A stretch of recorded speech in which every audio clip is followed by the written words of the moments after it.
It is day 8 of the Silent Hill 2 remake cam hack playthrough.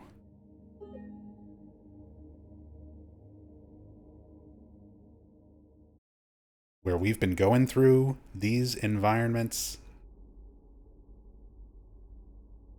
looking at all the details, clipping out of bounds, seeing all the stuff that's rendered outside of where the player would normally go and normally see.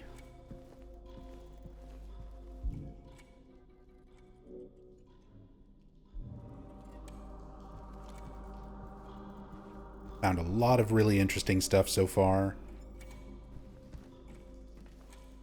And we're not done yet.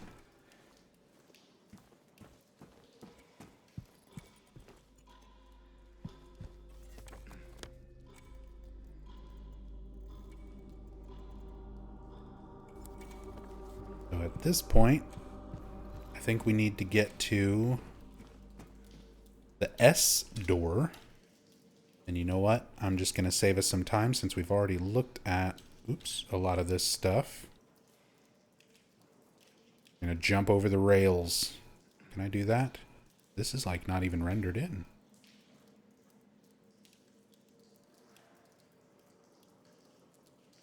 Oh, interesting.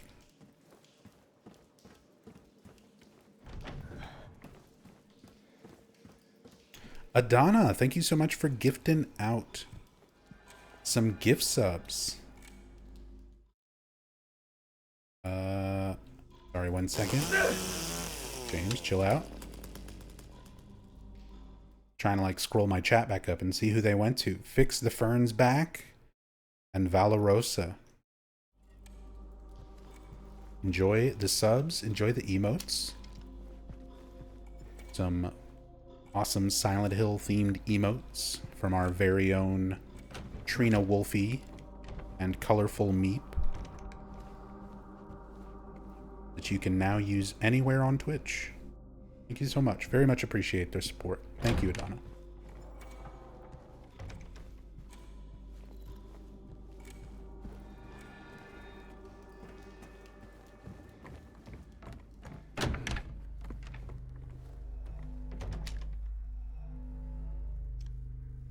Just a little jiggly.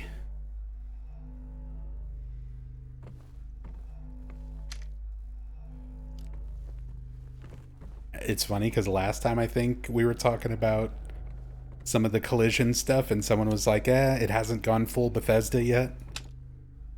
I feel like the limb stuck in something shaking around violently.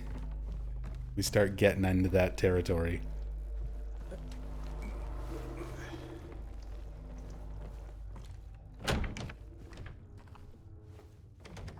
Yeah, the stanky legs.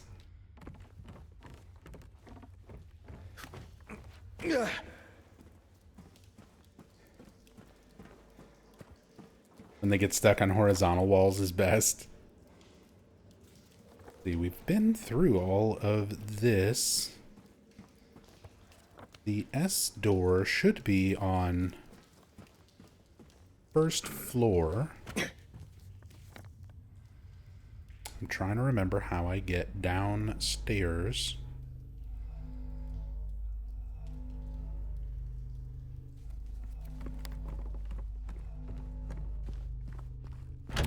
What's up, Billy the Kid? Cam hack? Yes. Cam hack. As in, I can take the camera and disconnect it from James, and we can look at all these little details in the environment. We can clip out of bounds and look at hidden Easter eggs. We can look at the character models themselves in super close detail. You can even see environments reflected into characters' eyes and things like that.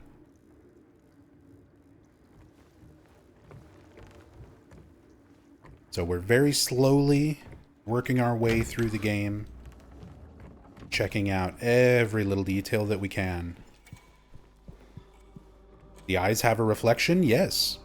So It's not a full, like, one-to-one environmental reflection.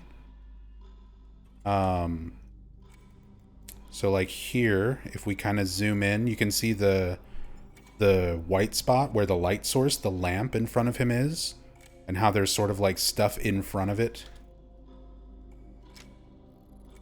Where you've got these different things on the table. It doesn't reflect other character models. It doesn't reflect like interactive things, but it is basically reflecting a low resolution version of the environment that you're in and the direction that he's facing. So really impressive, considering by default you're definitely not going to ever see the character's eyes that closely without one of these kind of mods. Oh right, it's Mothroom. That's what we're doing now.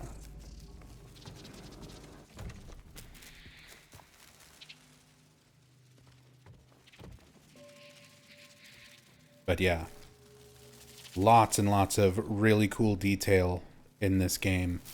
Although, talking about detail, this is the one room where there is a detail that is missing that was in the original Silent Hill 2. And it's one that I'm a little disappointed that the effect is not here anymore. So you can see the moths flying all around the room are just sort of a particle effect, essentially. It doesn't react to James or his position or his light. In the original Silent Hill 2, in the moth room, they're actually drawn towards your flashlight. So if you turn on your flashlight, the moths will sort of swarm towards James and fly around his light. And if you turn the flashlight off, they dissipate back into the room. And Bloober did not recreate that dynamic effect for the remake. They do a similar effect with the bugs, where when you see the bugs later on, they'll run away and scatter as you point your light towards them.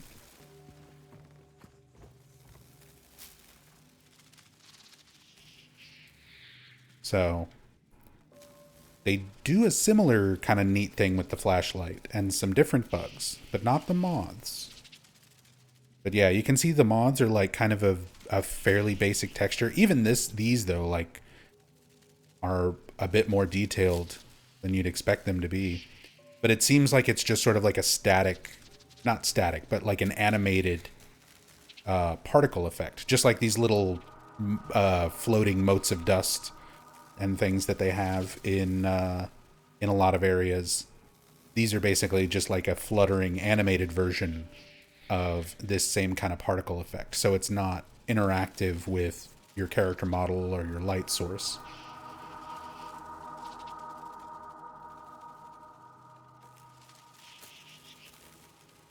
I love these little references, though, the way they changed up the moth room and the puzzles. We've got the Death's Head moth, most recognizable, I think, to horror fans from the cover of Silence of the Lambs.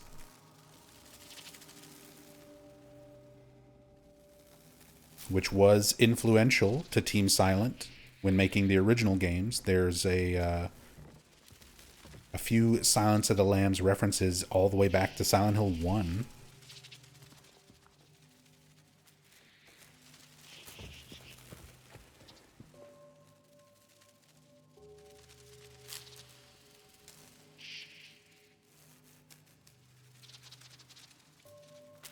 All the different patterns, which is part of the puzzle to solve in this room.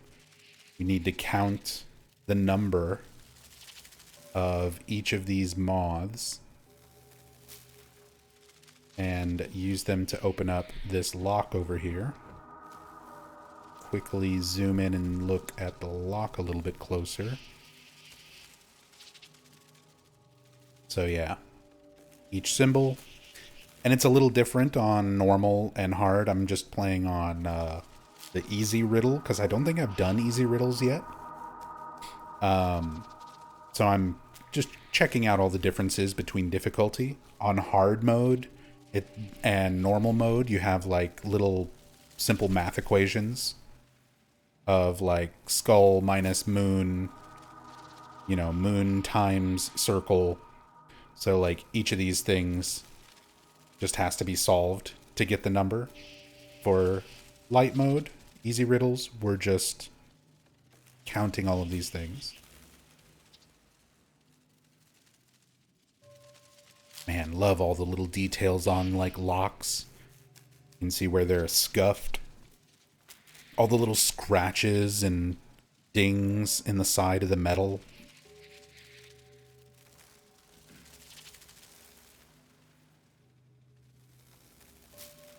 Fuck the math equations in hard. Yeah, normal is like simple math equations that are fairly straightforward, and then hard mode, you have to remember order of mathematical operations.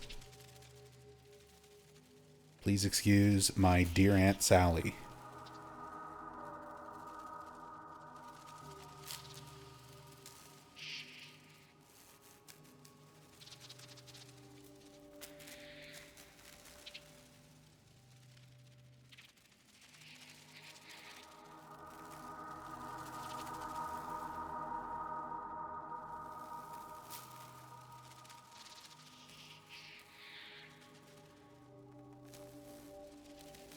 Don't think I could forget PEMDAS if I tried. If there's two things that I'll remember in my brain the moment that I'm dying, it's going to be order of mathematical operations, PEMDAS, and Dungeons and Dragons THACO, or 2-hit AC 0. Those are going to be the last neurons to fire in my brain.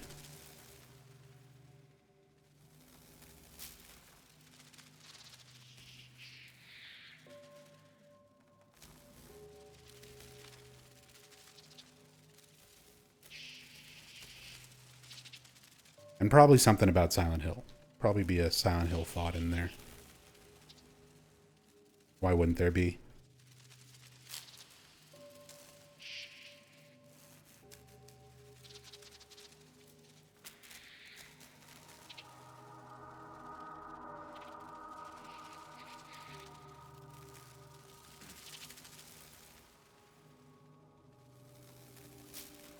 All the empty bird cages. We do see a lot of bird imagery. James and Mary's, the recreation of their home in one of the apartments had a lot of bird imagery, a bird puzzle in the Blue Creek sort of area that had to be solved. And then all of these cages.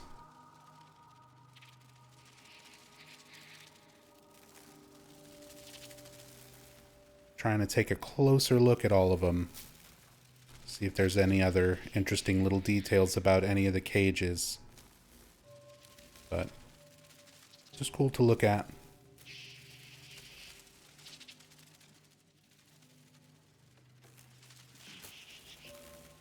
So let's see.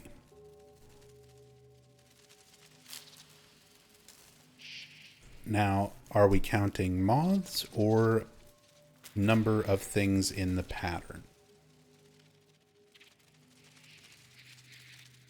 Let's do number of things in the pattern first. So 2 moons,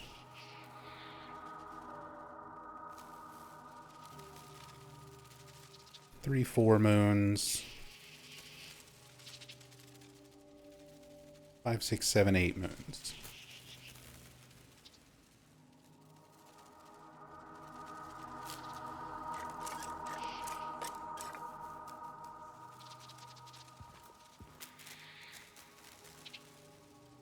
We've got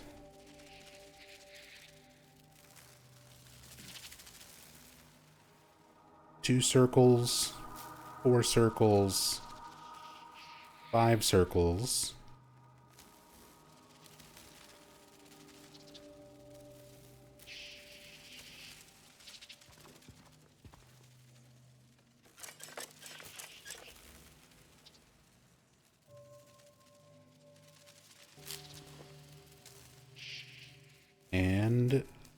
1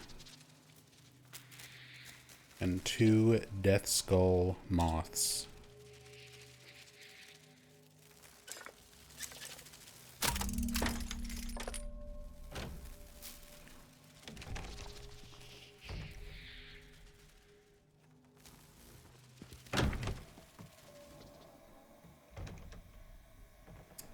And then this room, another room from the original, continuing the moth room.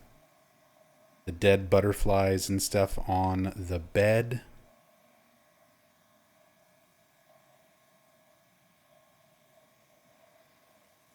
With the hole in the wall, the green ooze. I'm glad they kept a lot of these little details. I always feel like the butterflies and moths, like, for Silent Hill 2 themselves, they are very referential to Mary and Maria. The idea of metamorphosis being a type of rebirth, a symbolism for rebirth. Mary herself describes in her letter that she feels she's wrapped in a cocoon of pain and loneliness. Wrapped in a cocoon. And she dies, and Maria is able to exist. Maria, who has butterfly tattoos. A lot of butterfly imagery associated with her. The idea that Mary sort of, through death and through the spiritual power of the town, has metamorphosed into a butterfly. But it also feels like a nice callback to Silent Hill 1. Alessa collected butterfly specimens and moths.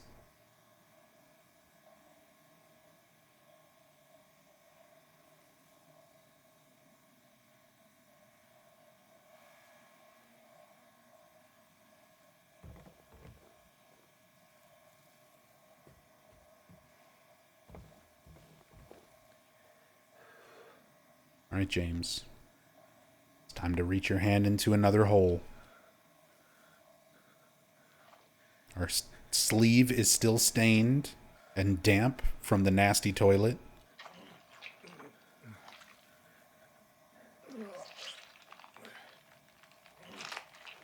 Yeah, I love the facial expressions. We've got a fancy pinky. No fancy pinky?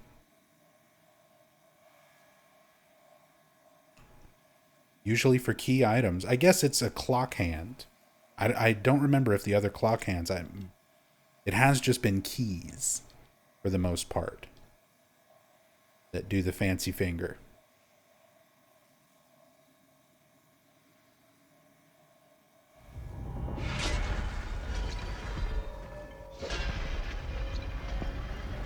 Then we get that wonderful audio.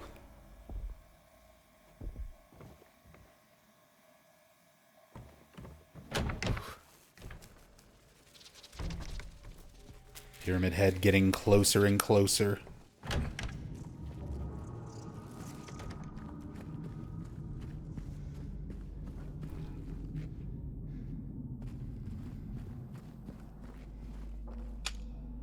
Big cuts and scrapes.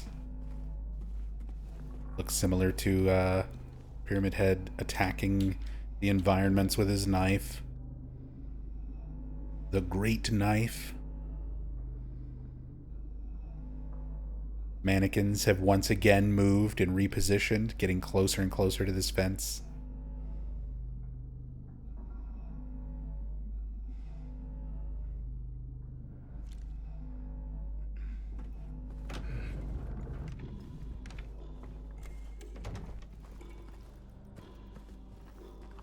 See if we have, yeah. Painting has changed yet again. Last time we looked at this, it was all of the butterflies and everything.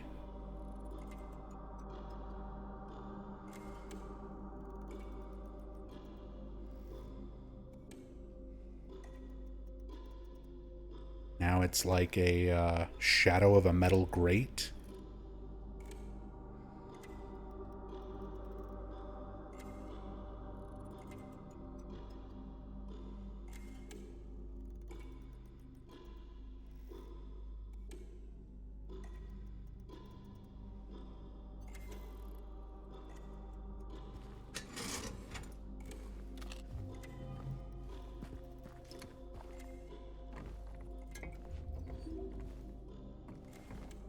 Some items and things spawn in.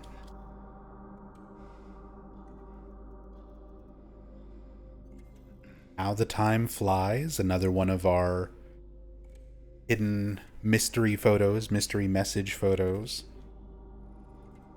And you can actually see, rather than an obscure, like, count the number of objects, for this photo, for anybody who doesn't know, there's a lot of mysterious photos to collect throughout the game.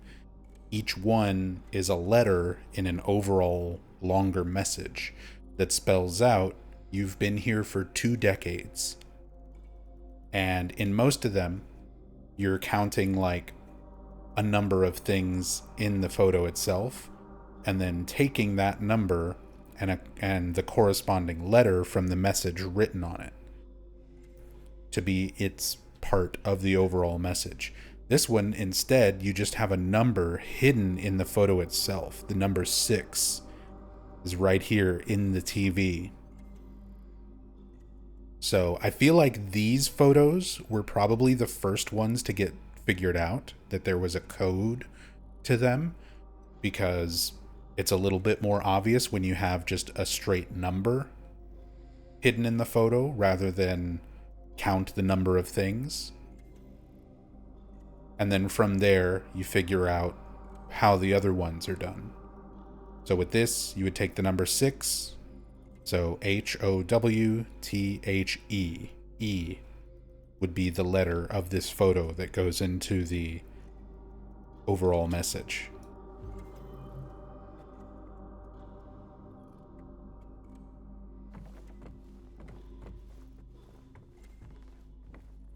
Really cool. Very interesting Easter egg from Bloober Team.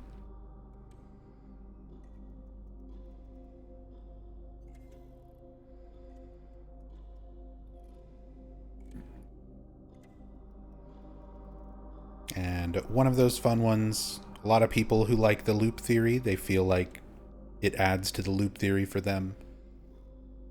For a lot of people like myself, I think it's just a nod to some of the old fan theories, because loop theory wasn't just something created for the remake, it's something that was around the fandom since the original game's release.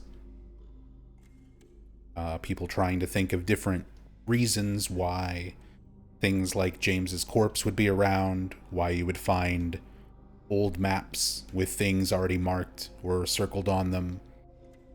A lot of the same things they do for the remake that was already there in the original, and people theorized a lot of the same things since the original. And I feel like the hidden message with the photos, a lot of the little hints at that, are sort of referencing that idea. There's an interview with Bloober Team. I actually just put it in the in our channel Discord, because somebody else was wanting to theorize about loop theory. We've got a Silent Hill fan theories channel as part of our Discord for people to talk and discuss that kind of stuff. But there was an interview with some of the remake developers, and I'm just going to read you some quotes from that. They said, "I can't tell you how many hours we spent watching, reading, and discussing all the elements that we can find on the internet. Our main goal has always been to respect the fans and never ever disregard any of their theories. I don't like everything that I found there, to be honest, but when we started analyzing them and finding all the cons and pros behind them, I started to love the way that people were thinking about the game, and specifically they're talking about the Labyrinth section, and wanted to incorporate as many things as I can in it. New interview with Bloober Team says, yeah, basically what I've been suspecting since my very first playthrough, if anybody goes back and watches that, where it seems like they did a lot of digging. They really looked into a lot of the fan theories and things from back in the day, and wanted to include little references and nods to like all of them, if they could. Even ones that they personally didn't like or didn't agree with, they wanted to include references to everything. So I feel like that's why a lot of the loop theory stuff is there, not necessarily to be a direct answer or confirmation, but something to reference those fan theories.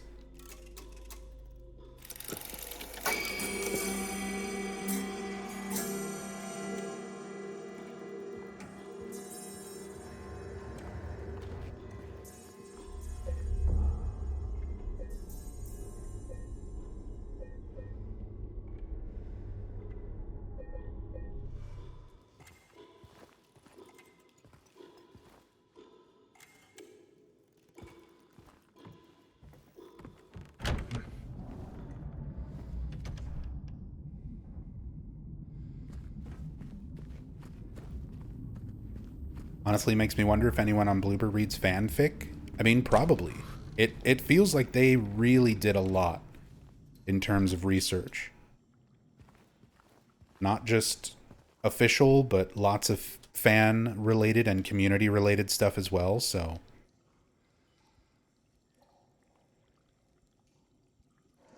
would not surprise me at all.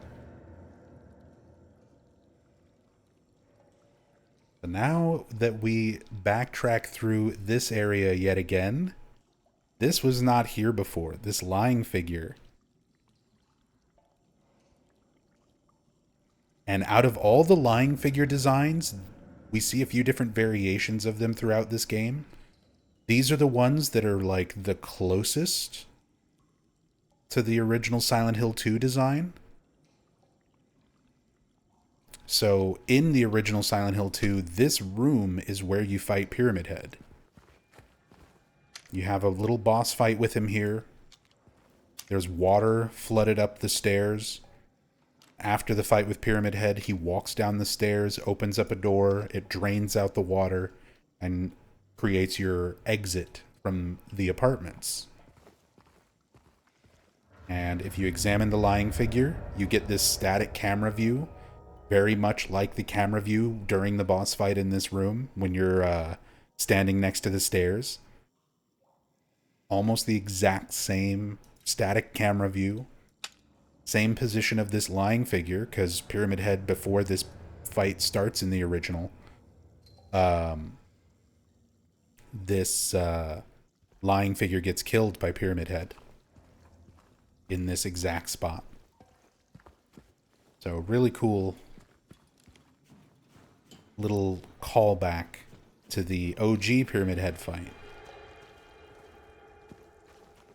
before doing the remake version.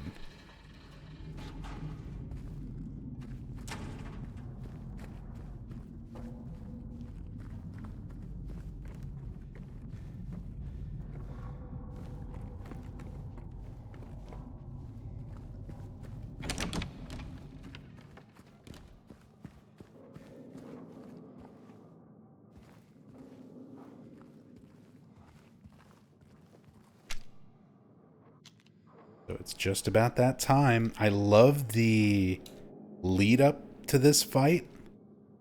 This room right here with the hanging cages is laid out very, very similarly to the Misty Day, Remains of the Judgment painting of Pyramid Head from the Historical Society. You have an image of Pyramid Head standing in a rusty, similar room to this, with cages in almost these exact same positions, just with bodies in them. An area that we will eventually get to. They recreate it as part of the labyrinth and everything below the Historical Society.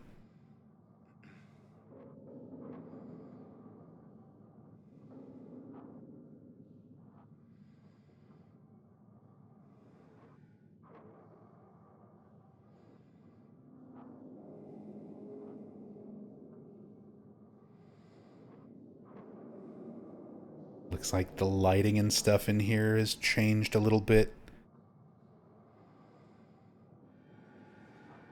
It's funny, you can see the open version of the doors just kind of clipped through and hidden behind the closed ones. And there's our escape. There's Don't worry, the town will hopefully load in after the boss fight. We've clipped out there a couple times, and the game doesn't really like it. I don't really want to crash it if I don't have to. But I would like to zoom this perspective out and give us a little different view, hopefully, of this cutscene leading into the final boss fight for this area.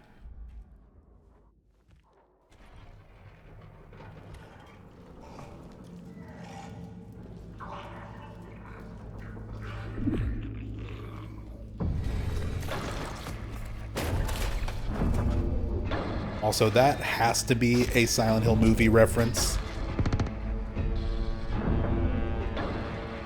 There's no way Pyramid Head throwing the body at the door like that. The lying figure. It's so similar to the way Pyramid Head throws Anna's skin against the church doors in the first Silent Hill movie. It's so similar that I feel it's gotta be a reference, a little nod to the Silent Hill movie.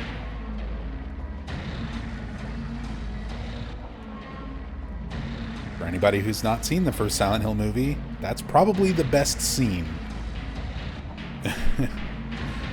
Where Pyramid Head shows up and grabs a girl and rips her skin off and flings it at the doors of a church. Now we get our active Pyramid Head model. We did take a little while sort of looking at Pyramid Head when we first see him in the hallway. And of course, for anybody who wondered, no, there's not really anything rendered in the helmet. Although we do see some aspects of its creation that Ito has even commented on Twitter and stuff years ago, before the remake was like a thing. That he said he would never reveal. He had in his mind Pyramid Head has a head and a face hidden under the helmet. It's not a lot of popular misconception that comes from the narrator of the Making of Silent Hill 2 documentary, where he says that Pyramid Head's metal head is the actual head. Ito has gone back against that and clarified in the years since that he did intend for Pyramid Head to have something, a head and face under the helmet, but it was something that he would never illustrate, it's something he would never model, and it's something that he would never give the details to anyone. It's something that he himself keeps to himself as an artist. Fans, yeah, for the longest time speculate that it's James himself.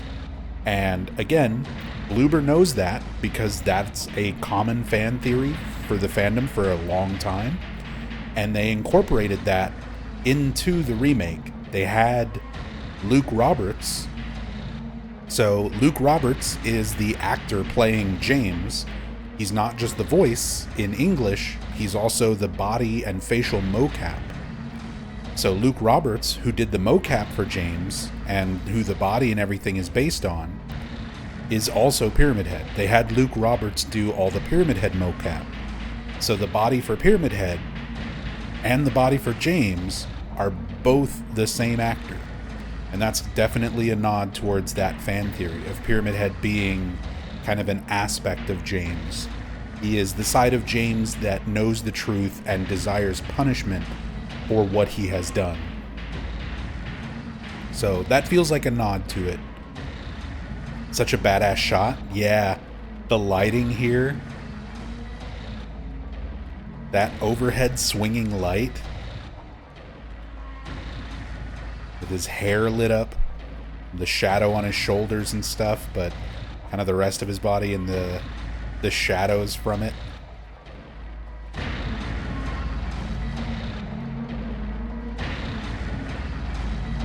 Here we go. Here's your dual monitor wallpaper. Got James on this side.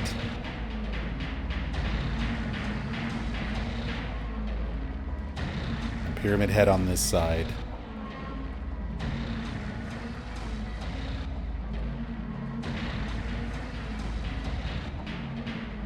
Can you have James pull out the gun and do that angle again? Sure.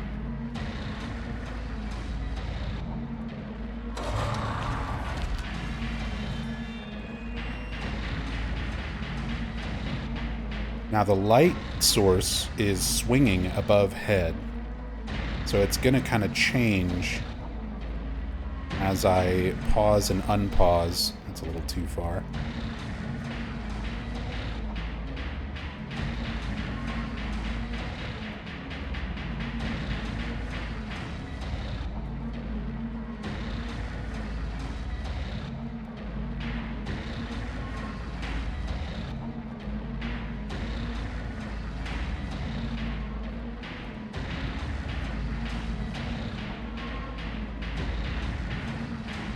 Look at the spark effect as Pyramid Head drags the knife.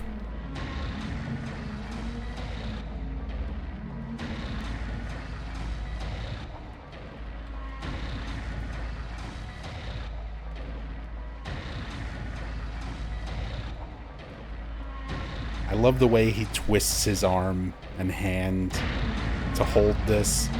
You can see the great knife in detail here. We were talking about this and looking at it earlier. There's a barber shop in town with a giant pair of metal scissors hanging above it as part of the sign. And Masahiro Ito, the artist who created Pyramid Head, had clarified that Pyramid Head's great knife was originally designed to be a half of a pair of scissors, that he and James would both have matching halves to form one large pair of scissors if they were to be put together. And you can really, really see that shape going into where the handle, the loop for the scissors would be, and just the shape of the blade, the position of this like fastener, this like bolt where they would be held together.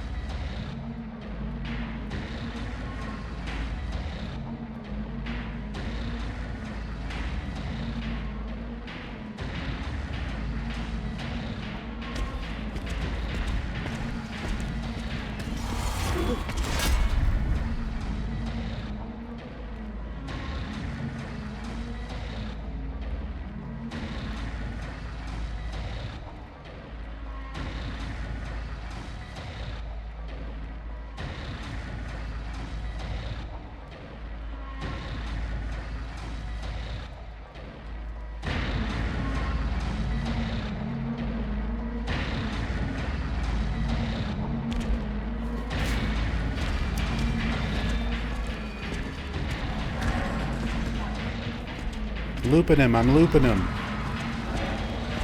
It's just like Dead by Daylight.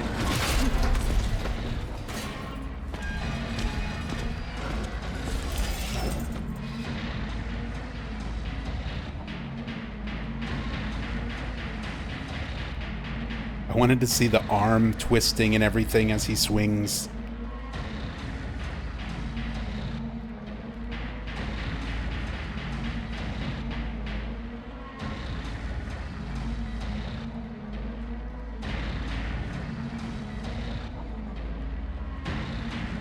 I love the other arm, like, swinging out.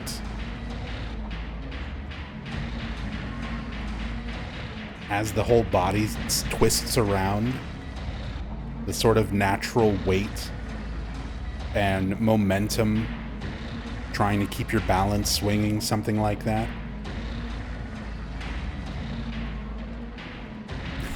Yeah, James. James on his tippy toes. Looking worried. Actually, he's kind of dealing with this pretty well. Like, yeah, whatever.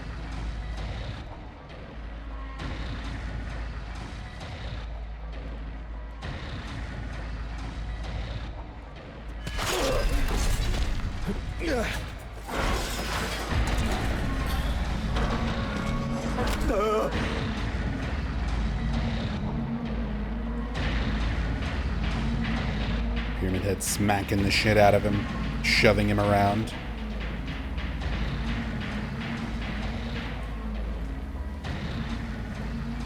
His legs as he's like stumbling back, trying to catch his balance. About to break his damn ankle.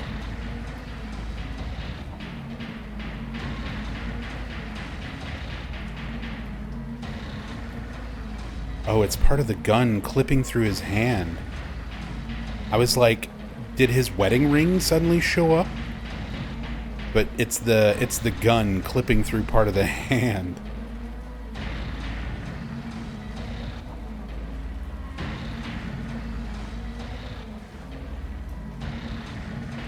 Can Nub find the elusive tentacle attack? They removed it. He doesn't have the little panel in his helmet that he has in the original. So in the OG first Pyramid Head fight, there's a little part of the helmet that slides open. Pyramid Head can grab James and strangle him, and a little tentacle would pop out and wriggle around. But that is not a thing. Not a thing in this one.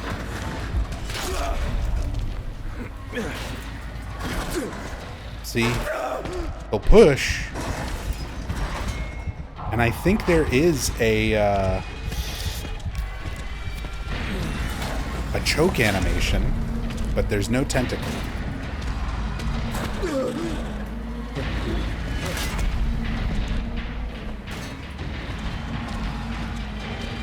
I feel like I got him to do a choke animation before. Oh, the rain. Maybe it's this phase. Maybe it's when the rain starts.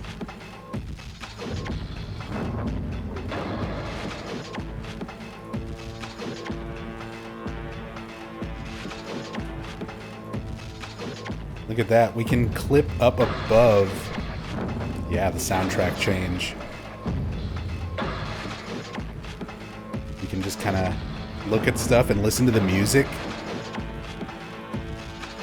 That drone. So good. The rhythmic banging.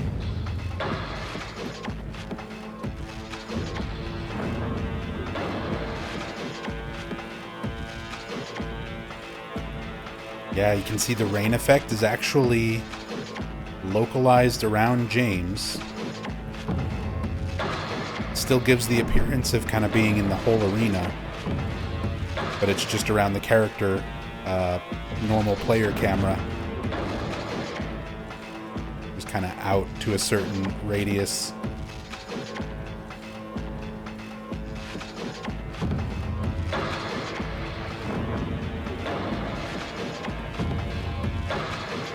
Look at the drops of rain, like the water and stuff showing up on the boots now.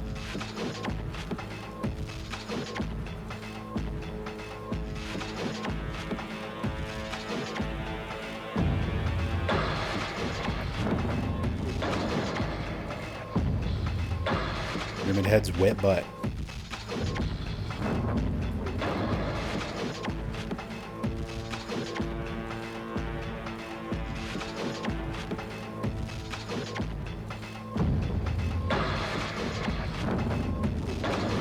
Same thing for James. Clothes get darker and damp looking.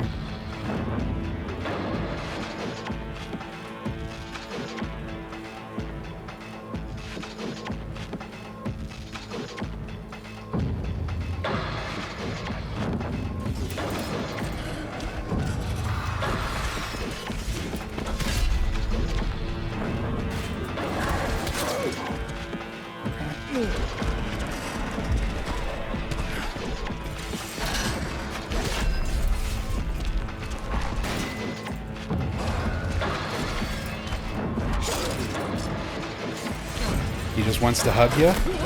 There it is.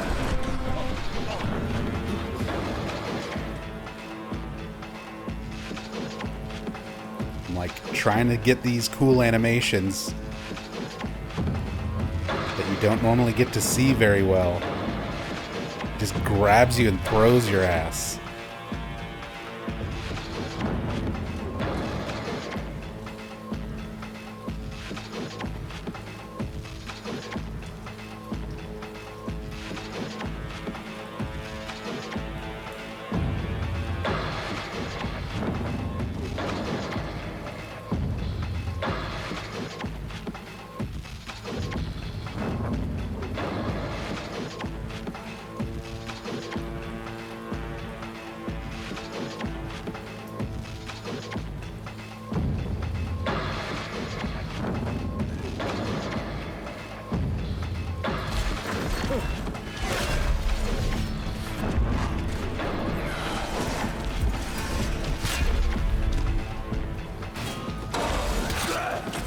Ouch.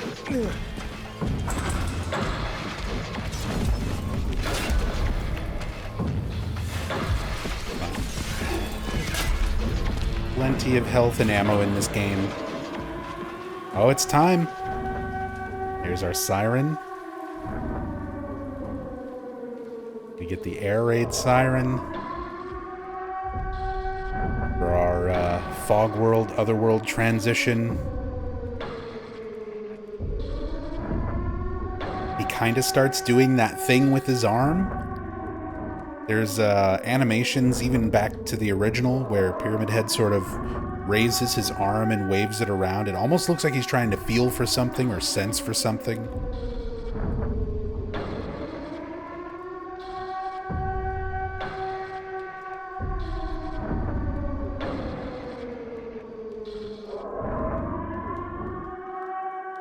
I love the difference in the textures, the metal and rust. And this side is like leathery. It's like part of this bag that we sort of see on the inside over here. It's like he's missing this whole panel. And you're seeing the continuation of this like sort of bag form. All these little valves.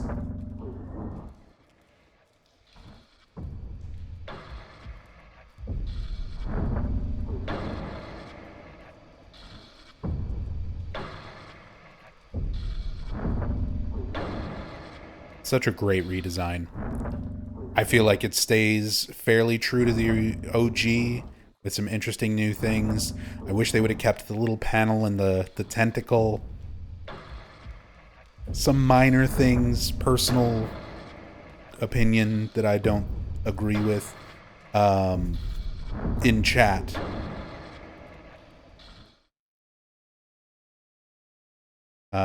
Temporal Fry. I say this acknowledging that they've done almost everything right with Pyramid Head in the remake. Does anyone else think his metal head could have been darker like in the original?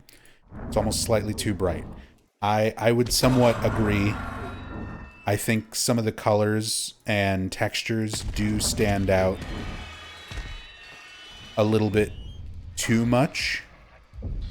I wish there was a little bit more blending between kind of the light and dark and like the edges of gloves and things like that, but this is still like a 9 out of 10 for me. Like it's still such a good model, good redesign. Here's your version of the Arthur meme. If anybody knows Arthur balling up his fist at his side. Classic meme. Here's your Pyramid Head version. Feel free to use it.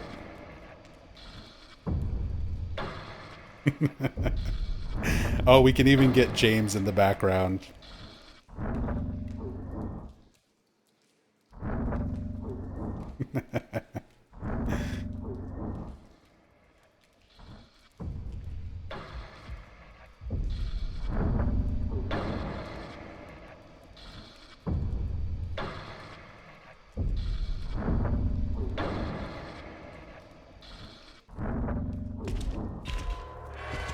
Wait, don't go.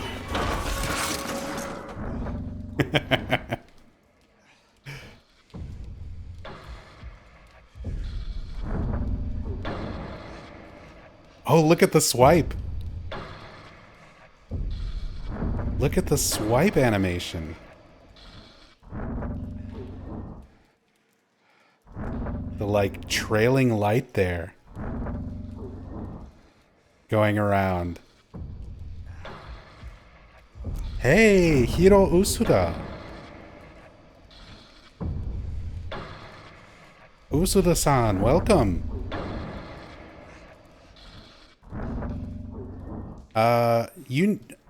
Hold on. VIP.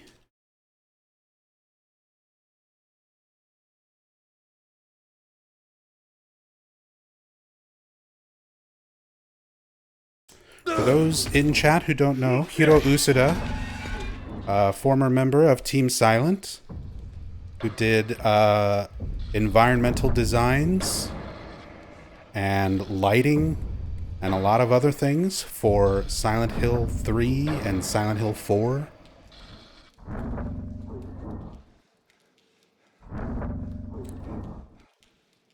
Welcome, welcome. I'm glad you could be here. I hope you've been enjoying the remake. We're taking a look at the environments in great detail, so I'm sure you're going to love looking at what a lot of detail and effort Bloober Team put into this remake.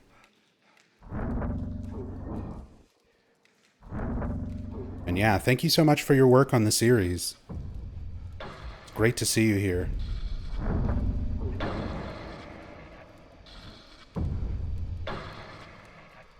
And Rachel, thank you for gifting a sub. Thank you, thank you. Enjoy the sub, Usuda-san.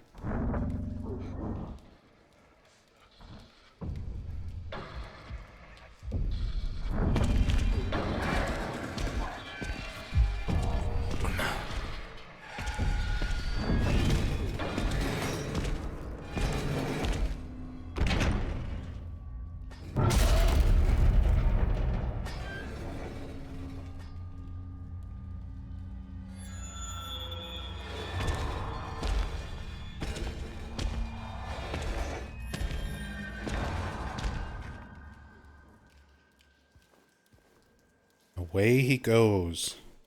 But I still want to look at a lot of things here before we get back out into the town.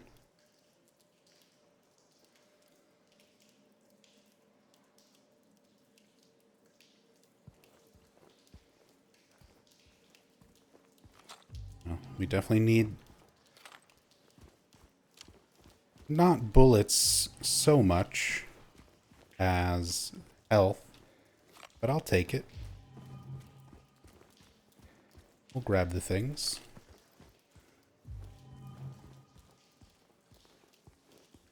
They give you some extra ammunition there. They assume the player's going to try to shoot and really look at, or really, you know, engage with Pyramid Head a little more actively. It's kind of your natural response. But just like with the original, you don't actually have to fight Pyramid Head. The fight is on a timer, so you can just dodge and avoid and conserve ammo.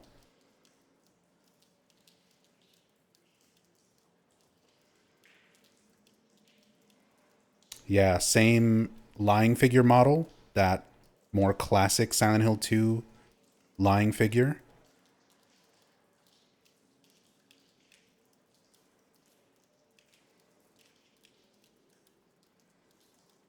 Still have the light on up here.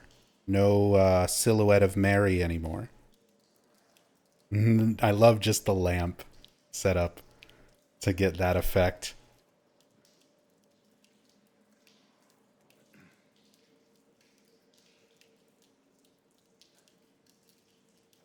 Oh, there's a good shot.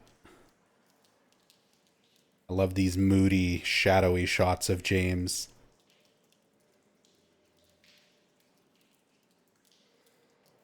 Holding the gun ready.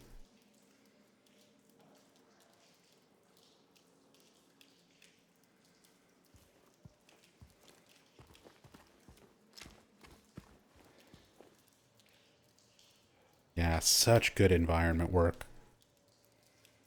I have all the like metal, these like little metal plates underneath where like this is brick. Look at the way the brick transitions into this like flaking paint. It again somewhat reminds me of the Silent Hill movie, and Silent Hill Homecoming also does this effect where reality is sort of like peeling away and revealing the other world underneath.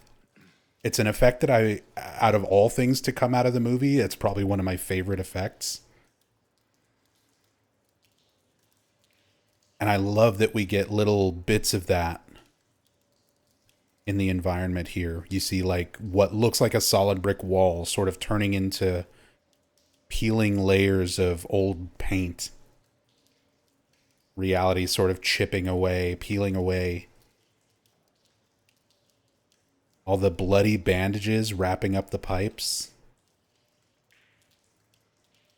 All these little hints and everything towards Mary, the bloody sheets and bandages. Everything that would have been part of her condition while in the hospital. Open sores and needing to have bandages and sheets and things changed often. Kind of also hearkening back to Alessa in Silent Hill 1. And that swinging light. So good.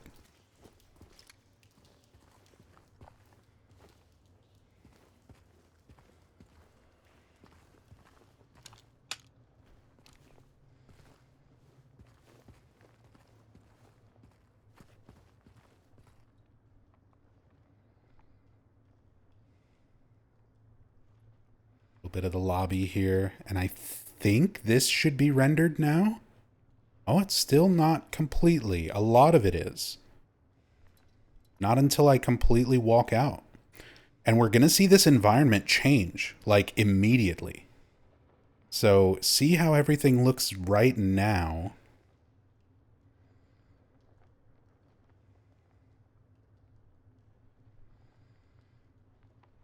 All the broken cages, everything is still very much like Otherworld. And then we step out, we open the door. The city out here, the town and everything is rendered again. But if you go, if you go back in, look at the environment difference.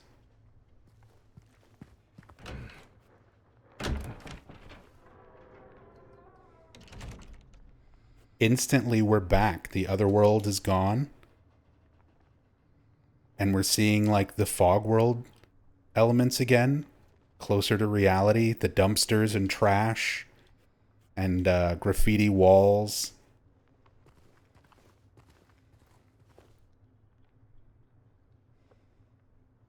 Yeah, Usuda-san, thank you for joining us. It's great to have you here looking at all the environments. Especially since you were responsible for some really amazing detailed environments in the games, in the Silent Hill games and everything that you've worked on. Some of my favorite things to look at and analyze are the environments that you worked on.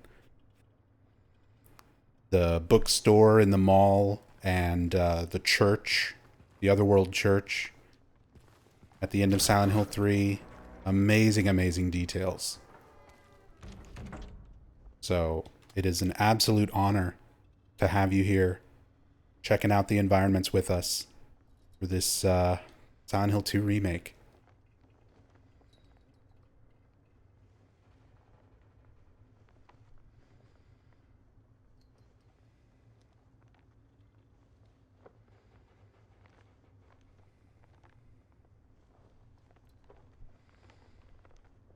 See like some floating textures and things out here where you're not supposed to go. The open cavern part of the road. Can you go back further inside? No. After the fight. So this is as far back as it normally lets you go. We can clip in and you'll see that everything in the apartments now is completely unrendered. To save save on resources.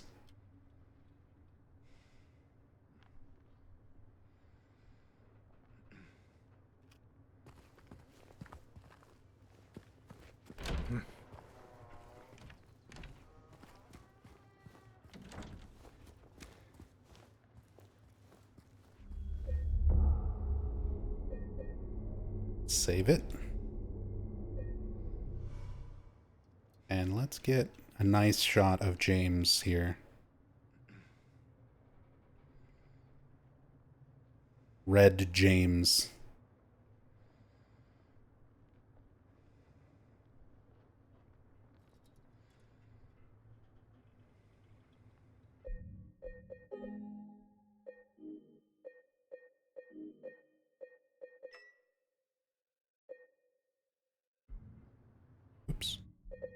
Want to turn off the interaction icons. There we go.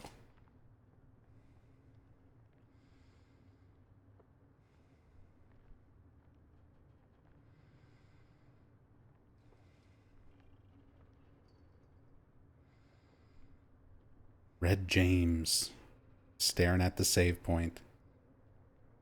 Zoom in, you can see the like reflection of it in his eye.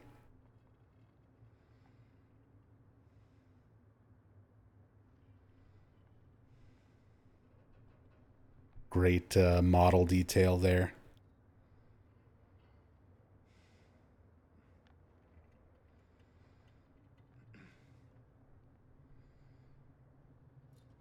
And see how dirty the sleeve is. It's not quite so damp. It looks more dried on now after reaching in the toilet. The ooze on his hand, his other hand is gone. You can still see the like dirt in the fingernails. Left hand still relatively clean.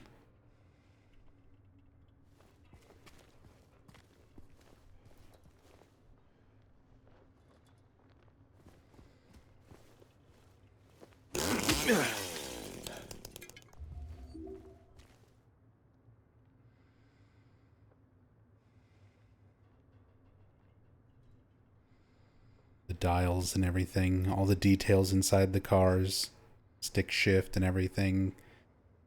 All these little things you'd never see normally that are all still rendered. Still great attention to detail.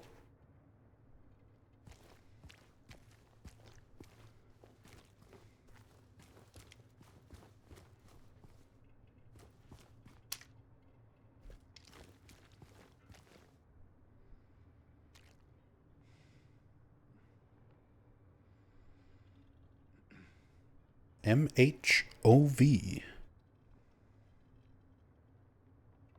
I don't think I've seen that on any of the other vans.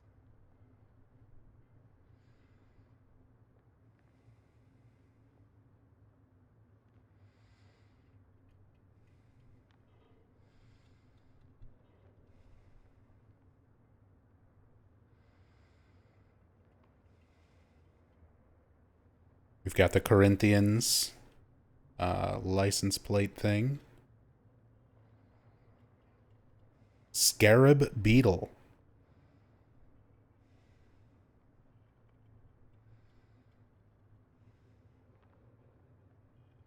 Got Scarab Beetle written here.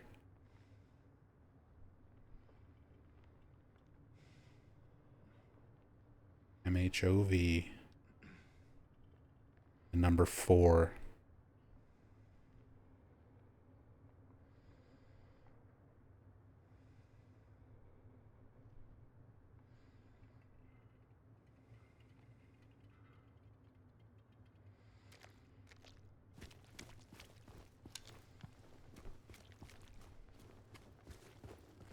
I like that the courtyard is still somewhat here for Woodside Apartments.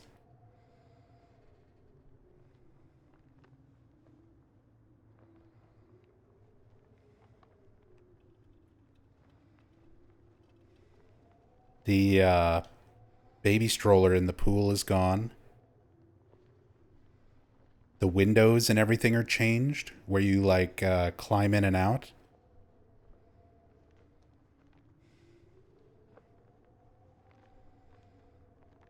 Oh, game doesn't like that. Things stop rendering. Definitely not supposed to be there.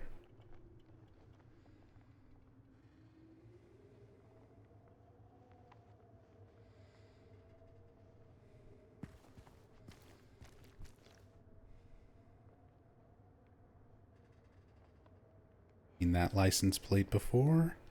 Yeah, we just saved.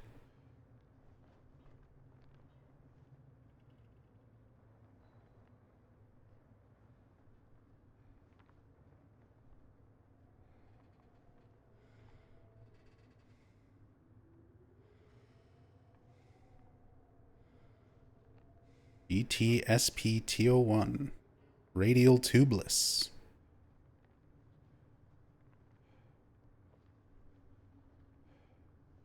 Little, like, light hanging down with the wires, the electrical wires hanging, holding it on.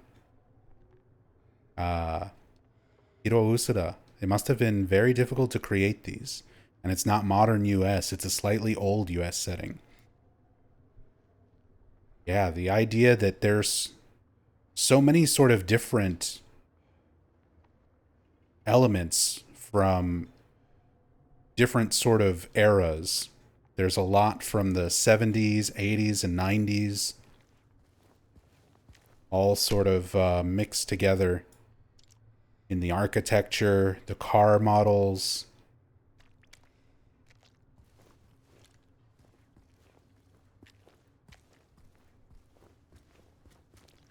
Ah, this mural.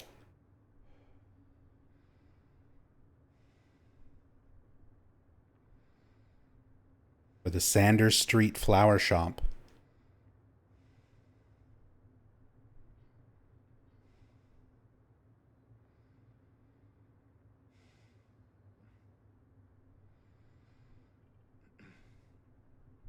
More butterfly imagery.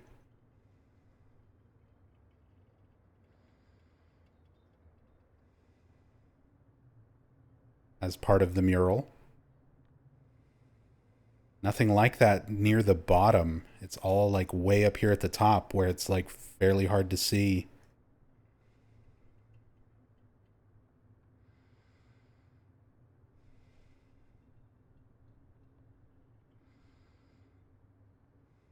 Are those oleanders? Ancient oleander, is this your namesake?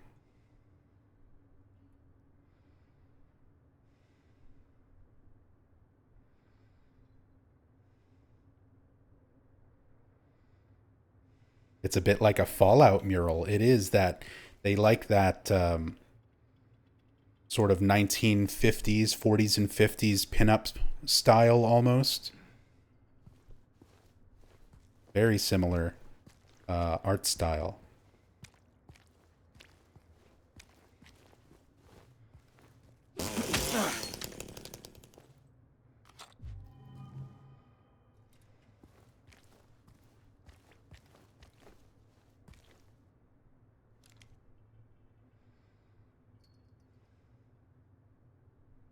Trespassing.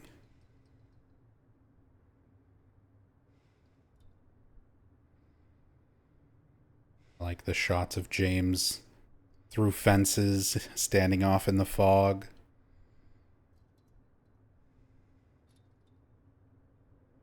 More. Whoop.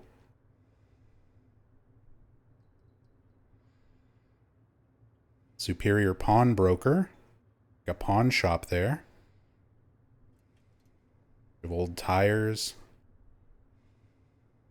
Really big graffiti.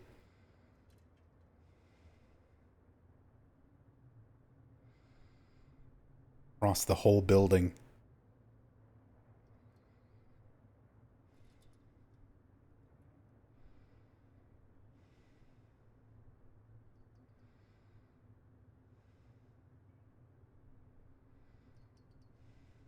Octanus Fuels.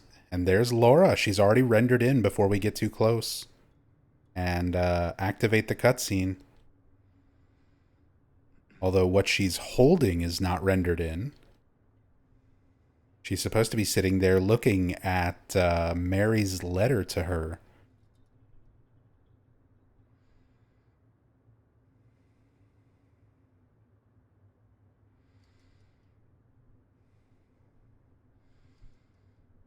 Again, really impressive model work.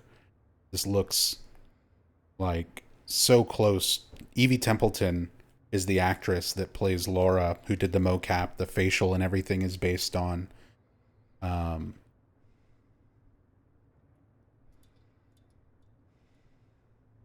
I mean, it looks just like her. I feel like she did a great job portraying Laura for this. She's also supposed to be playing Laura in the new movie. In Return to Silent Hill, Christoph Gans, who made the first Silent Hill movie, not the sequel Revelations, but the first one, is making another Silent Hill movie called Return to Silent Hill. And Evie Templeton, this same actress, is going to be playing Laura in that film as well. So I'm really curious to see how that winds up.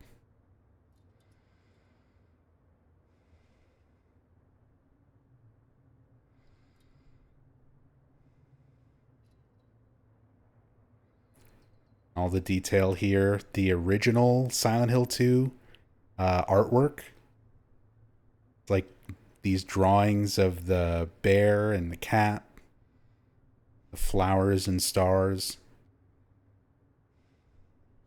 Very much the way it looked in the OG. Like the way they recreated some of those original textures is super impressive, extremely accurate.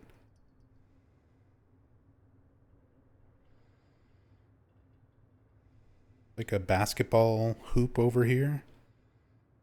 Oh, and a dog house. Even though I don't see any dogs around.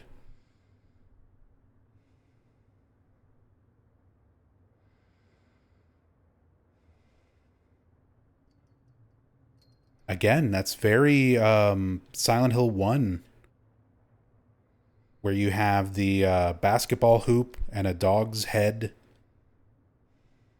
sitting next to it.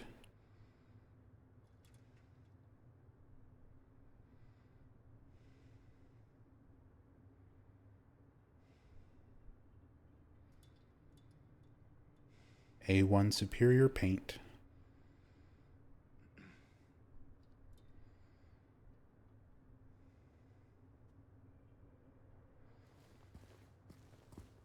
Okay, let's pull the perspective back and get some slightly different camera views for the Laura cutscene.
Oh, I've been sitting here talking and my mic was muted.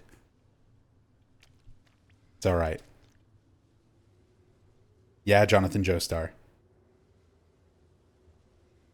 The basketball hoop in the doghouse definitely feels like Silent Hill 1 sort of invokes that imagery. That's pretty much all I said since it was muted. I didn't go off too long. And we're about to hear the gasp, Mary's gasp, as we walk through this tunnel. Periodically throughout the game,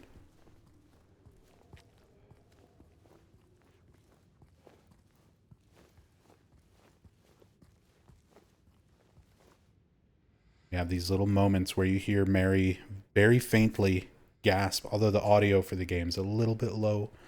I don't know if it picks up every time.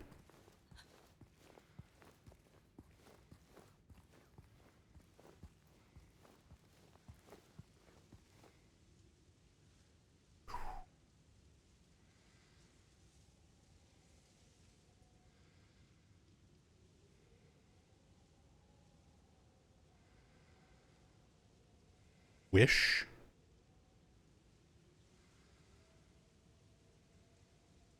Born from a? Is that same graffiti that's on the side of the building. Much larger over there.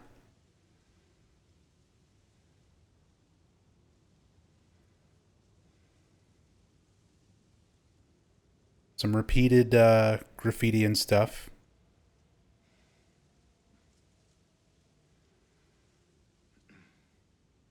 But still cool to see.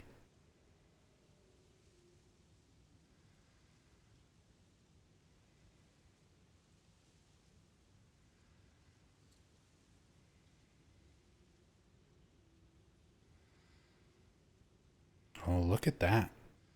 It's got the, like, dark shadow in his eye. Oh, and there's a leaf.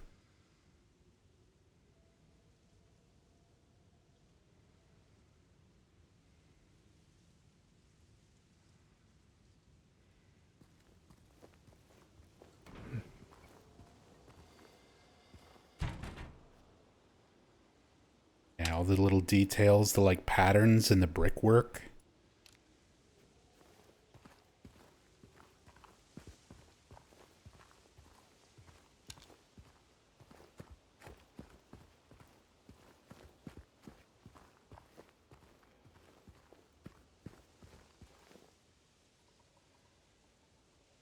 Let's see what's in the garbage.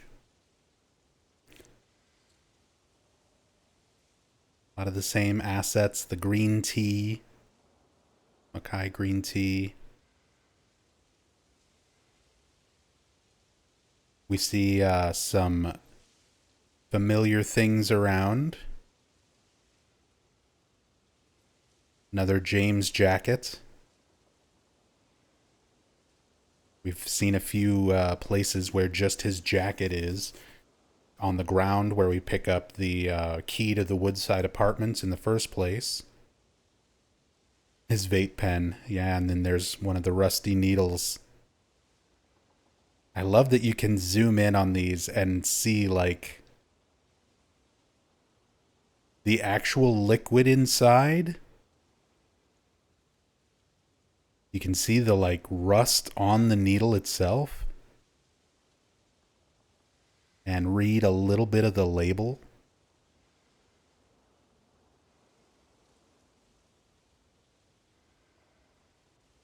Just how detailed all these assets and props are.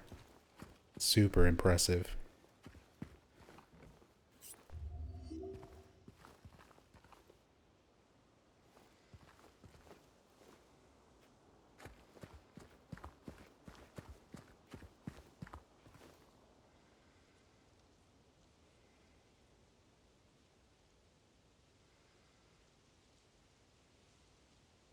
Just put an uncapped dirty needle in your jacket? Yeah, it's okay. Needles come from doctors, and doctors make you healthy. It's just common sense.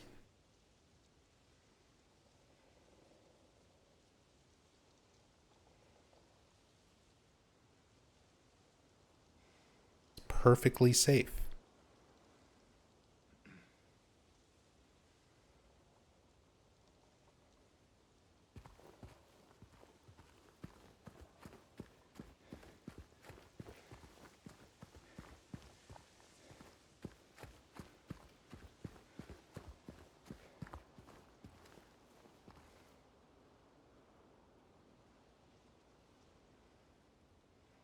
I'm going to look at some of the... We've got a lot of new environment stuff here in Rosewater Park.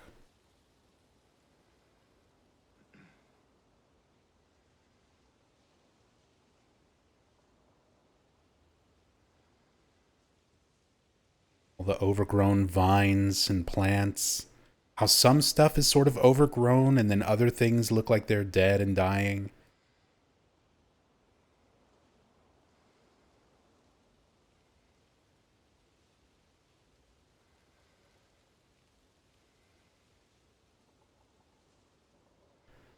All the like knocked over stone pillars. Places where the park just seems sort of like it's falling apart.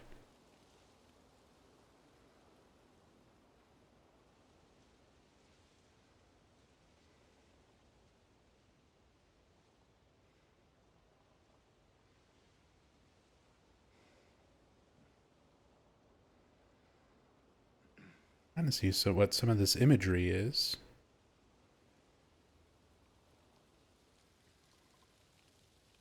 That a person on a Pegasus? It sort of looks like a horse, vague horse with wings.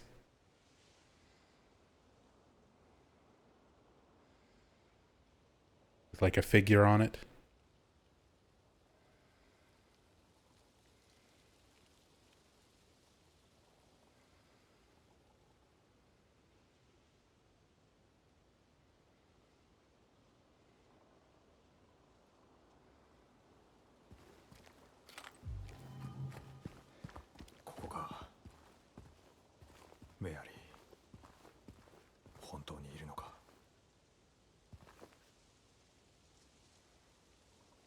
Wondering if Mary could be here. Rosewater Park, one of their special places. But this whole town was our special place. Our statue of Patrick Chester, one of the town's historical figures.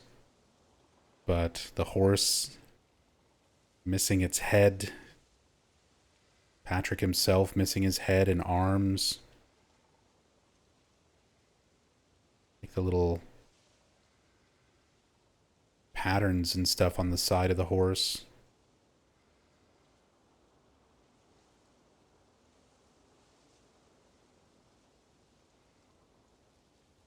Yeah, there's the engravings. You can just read it. I love stuff that you don't have to just examine it for the text. You can just read it by zooming in and looking at it. Patrick Chester, son of Edward, he fought and died for the people, for liberty, and for all of our tomorrows. His memory lives on.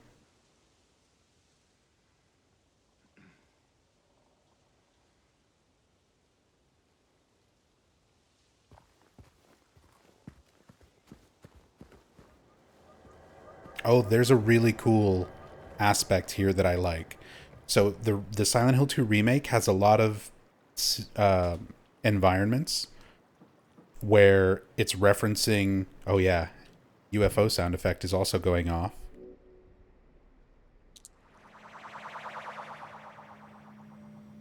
Let's take a look at our blue gem. Any UFOs around?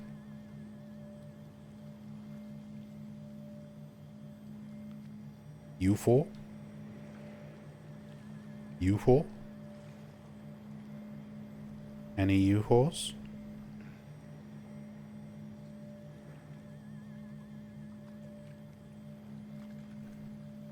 Fancy UFO finger? No.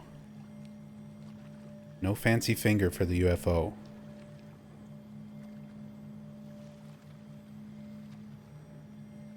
There's also an S on the inside of the eye on the back of this.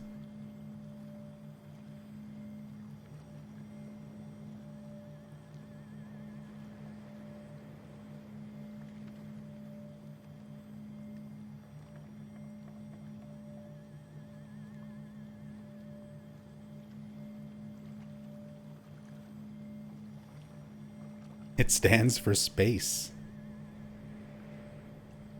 Stands for silence. Maybe Sunderland. Can't be Sunderland. Because this is not something specific to him. This exists outside of James's delusion. This is something, if we're going off of previous game logic.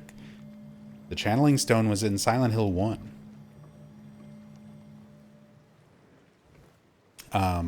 But yeah, before I got distracted by UFOs. So something I really like about the Silent Hill 2 remake environments, they sort of treat it in a few areas where they had to reconstruct areas and update them for how they look in the remake, and they change things up, but they still put references to how the layout was in the original game. So we've got Rosewater Park here, and the deck and everything, the dock itself has all been changed and updated. It looks somewhat different from how it did in the original Silent Hill 2. But if you look down over the edge into the water, you can see the remnants of the old Rosewater Park dock out here, where all the old layout and stuff was, and then they made this new one up above it.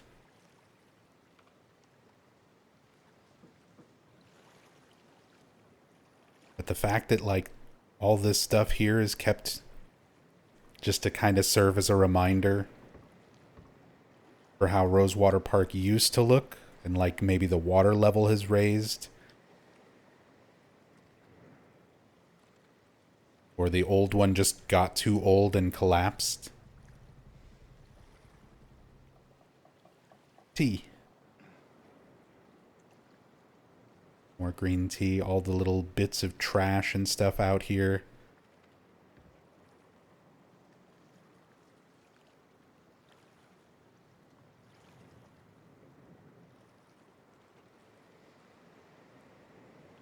Old life preserver way out here.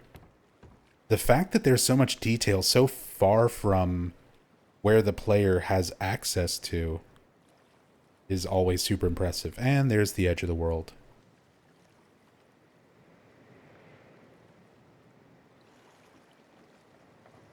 Go swimming.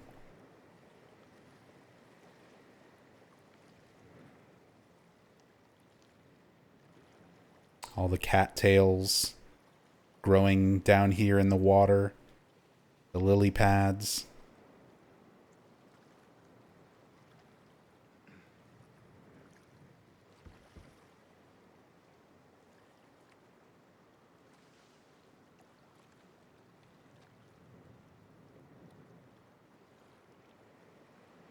Can't look through these. Such a shame. Thankfully, we've got our own. We brought our own telescope.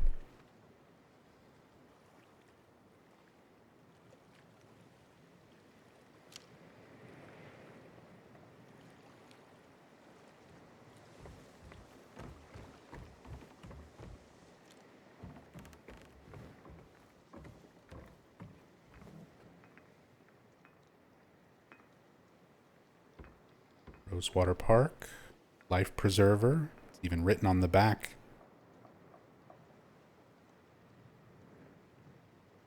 The unmarked statue. This is another asset recreated from the original Silent Hill 2. Oh. Oh. The backside of this has the Jennifer Carroll inscription. So did they just reuse the base of the Jennifer Carroll statue? That should be up here.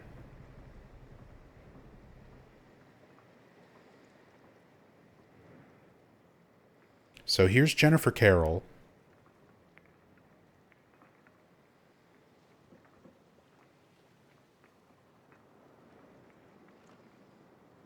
Checking the face of the statue. See if it's like the mannequins, where it's like based on Mary and Maria. But yeah, it's just the same statue base. The victim of persecution by the Christians. Inscription about Jennifer Carroll, one of the town's early cultists, who's considered a saint in Silent Hill 3. Usuda-san, Hiro Usuda, knows all about Jennifer Carroll, Saint Jennifer. Created some artwork, some paintings that you find in the church of several of the cult's saints. Yeah, the other base I think is larger.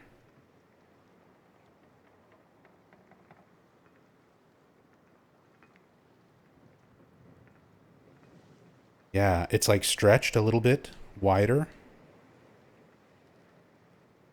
It looks a little different too. So maybe they had a few different versions here.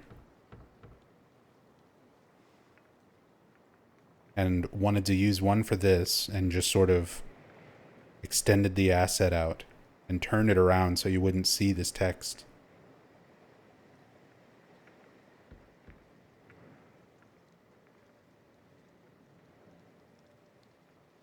They could have used Patrick Chester's. I mean, they could have made an entirely unique one as well. So, it's hard to say. It may have been a result of using some different assets that they can use in a few different places. Maybe a little Easter egg or something more intentional. In memory of the 67 who died of illness and now sleep beneath the lake.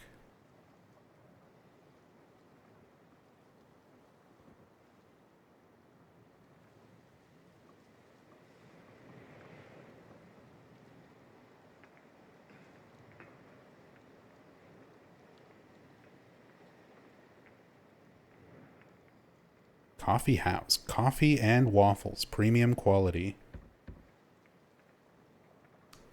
Here's the worst part of the remake for me.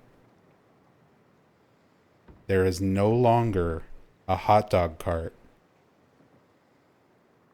When you first meet Maria in Rosewater Park in the original, in the background of the cutscene where James and Maria are talking, right here on the docks is a cart where they sell pretzels and hot dogs. And it's gone. Replaced with ice cream and coffee and waffles. Drinks beyond coffee. Hot chocolate, kids hot chocolate, lemonade, coffee, hot tea, iced tea, bottled water. Daily special. Belgian waffles. Original. Caramel, ice cream, strawberry, Toluca waffles, vanilla, tiramisu, blueberry, strawberry, $1.50 for some Belgian waffles, $2.50 I think, for some Toluca waffles. Wonder what's special about the Toluca waffle.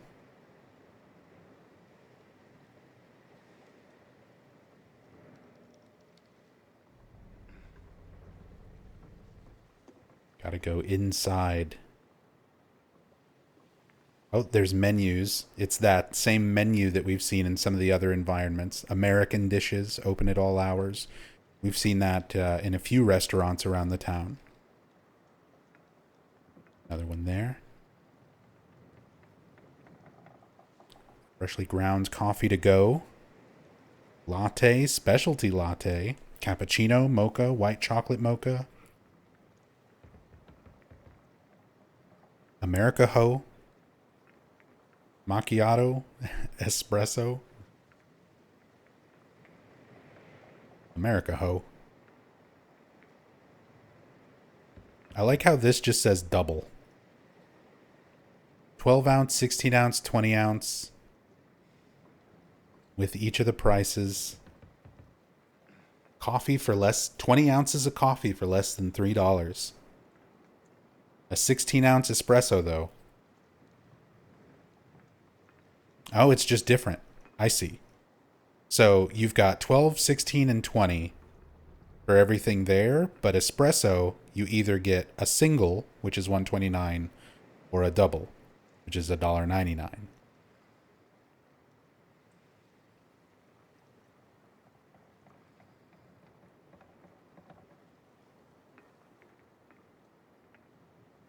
Ticket booth. This must be the ticket machine. Lake Tours tickets. A bird made a nest in there. Boat fares prices. Adults $8.30. Children $3.50. Groups only $7. $7. 7 a.m. to 4:30 p.m. Children under 5 free. No bills larger than $10.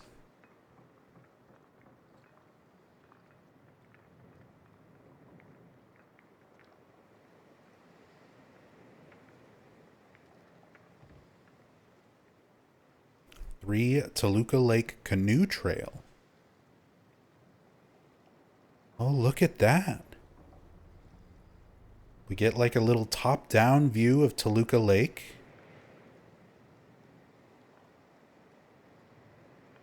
And the canoeing trail.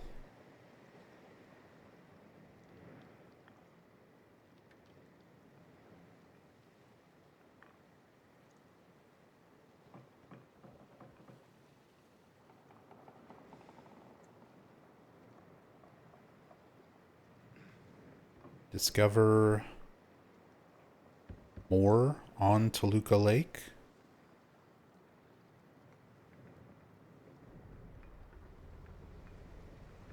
Aiding the route. Toluca Lake is owned by the National Trust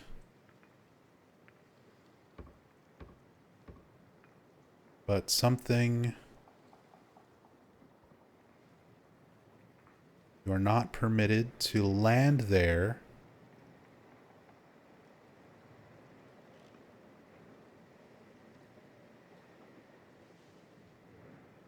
owned by the National Trust but rented out to a private tenant.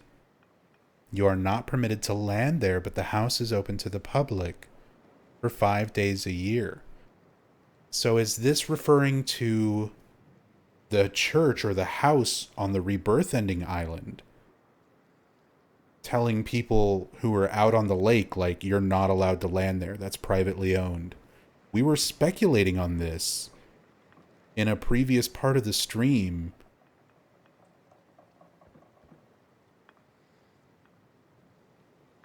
And it seems like they kind of hid a little bit of reference to that.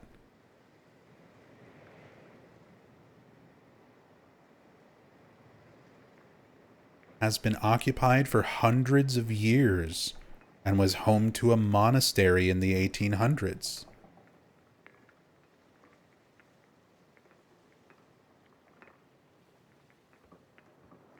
Luca Water something offers canoe ride.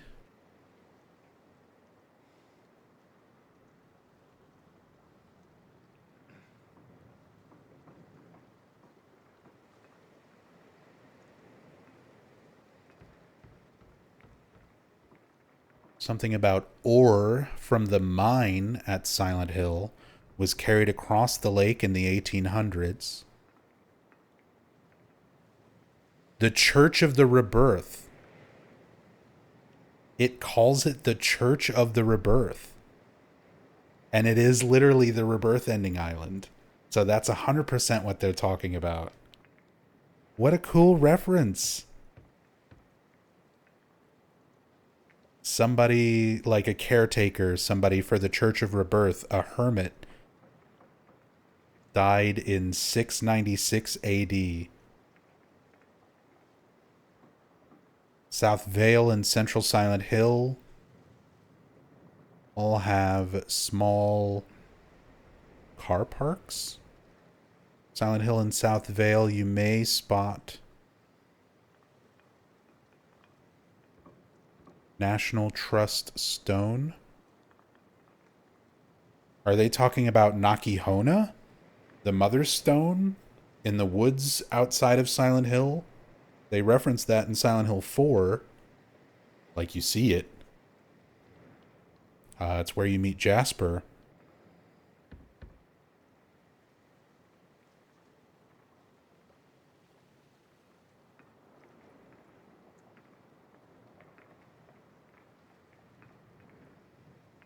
One of the most something something, and is built right on the shore of the lake, offering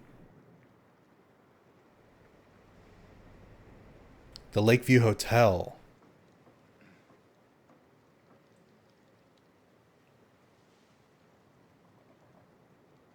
Lakeview Hotel is one of the most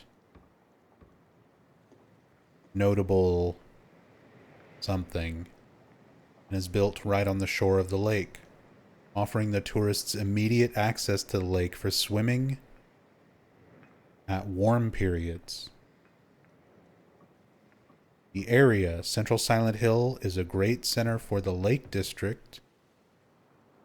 Lake District. So that's a reference to Derwentwater in the Lake District in Keswick in England. That's where they took photos.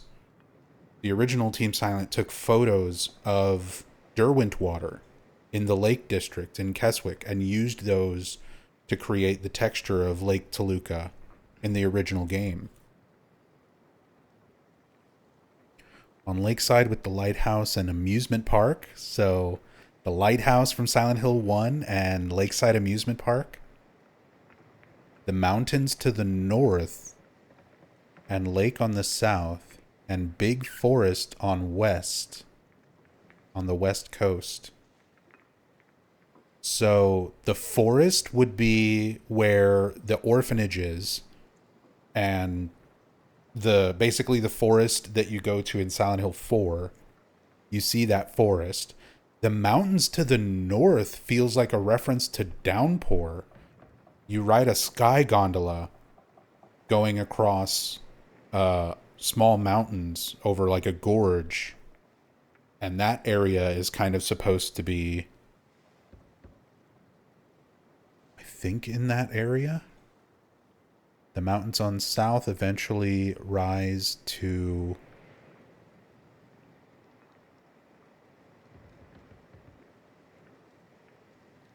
something woods.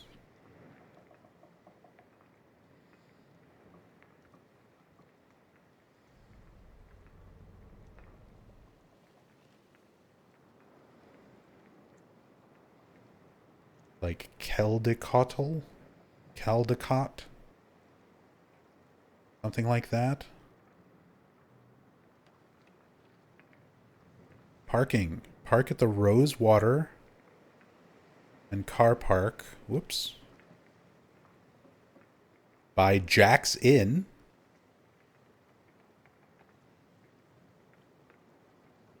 We've got a reference to Jack's Inn. That's, again, Silent Hill 1 location, where you see Kaufman getting attacked by a mumbler.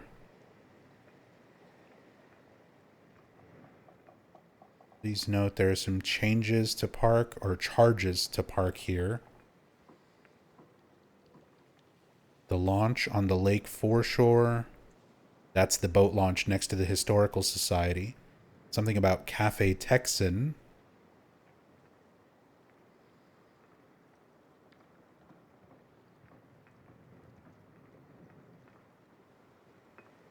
Something immediately to the car park is required. We want you to enjoy a safe trip. Paddle safe. Dude, what a cool note. This is not something, by the way, that you, like, get to read or see normally. So many references there. The rebirth house, the monastery, the, like, history of the town, all the little references of the lake, lakeside itself, Jack's Inn, the amusement park, the hotel. Ton of little references there. Even something that we were speculating on, talking about the lake and the island on the lake and whether or not people could go there or maybe they just keep it private. They even address stuff like that in this. And then we've got the little Baroness. Experienced guide, local knowledge, great experience. Twice daily trips, 9 a.m., 12 p.m. $10 per person. But the boat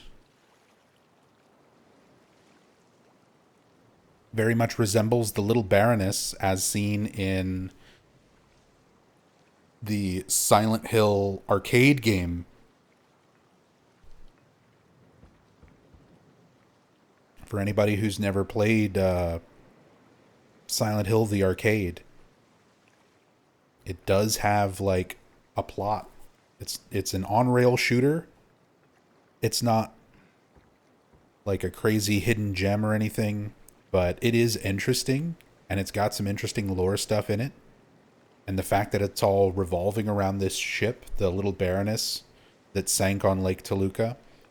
There is the original note mentioning the Little Baroness is from the original Silent Hill 2. You find it in the prison in the labyrinth area. Oh. Oh, hello. And a little hidden eye symbol on the back part of this. We see this symbol later on, actually, in Brookhaven.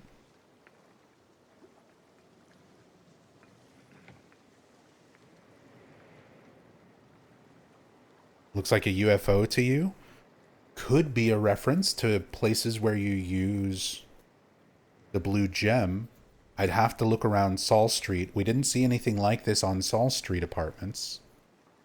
And we checked pretty thoroughly around there.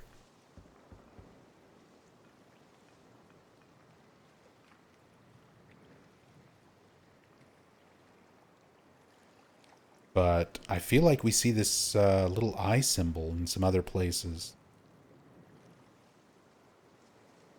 Much more messed up version of the boat tours poster there with the little Baroness on it.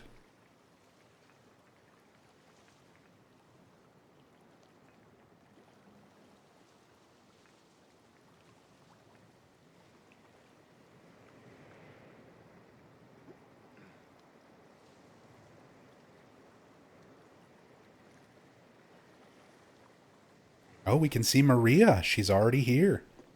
Even before we activate the cutscene and trigger all of this stuff, we've got Maria hanging out here waiting on us. She's looking towards the lighthouse. Specifically just at the lighthouse on the other side of the lake. Which goes hand in hand with a story that we're going to learn. Two versions of that same story. One that Maria tells us and one that is on a note found in the Historical Society that we'll get to a bit later.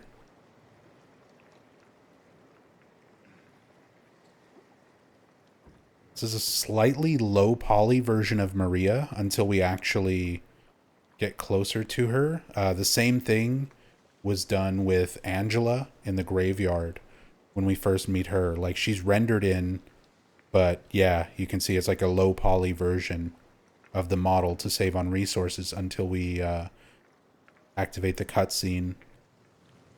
But for being a low poly model, they're still using some higher resolution textures here. Like the pattern and stuff on the jacket. You can see the butterfly tattoo. Part of her symbolism.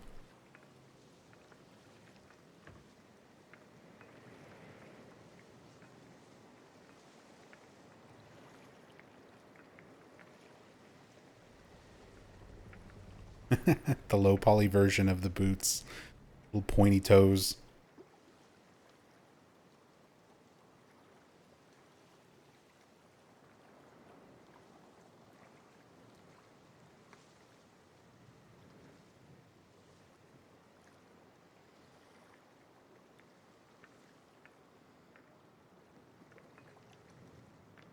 Ice cream truck.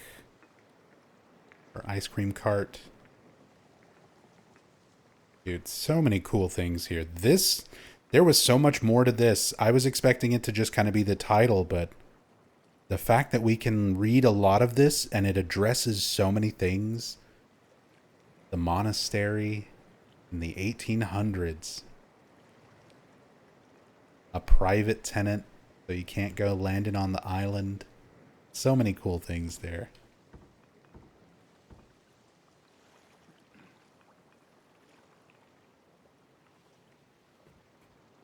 Oh yeah, no swimming. We do what we want, though. Oh, is my teleport broken? Oh, 1 second. I think I know how to fix this now. Um...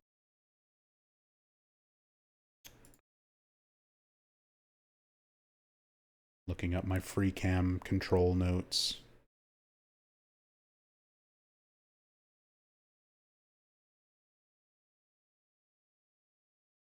Stores the input to the mod. F12.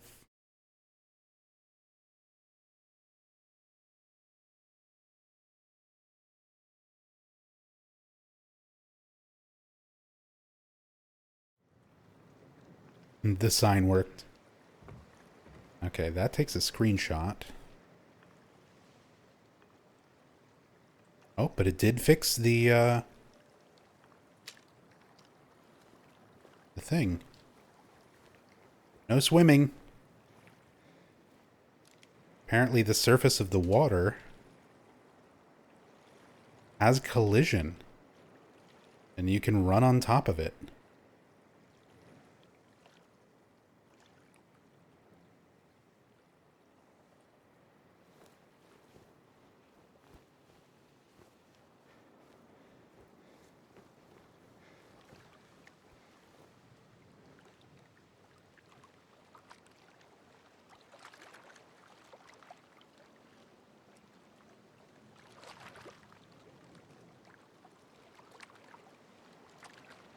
The true in-water ending was the friends we made along the way.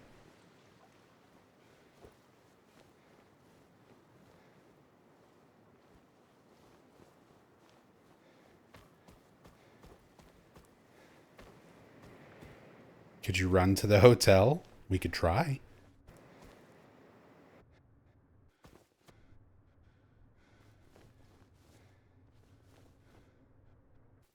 Let's see where we can go.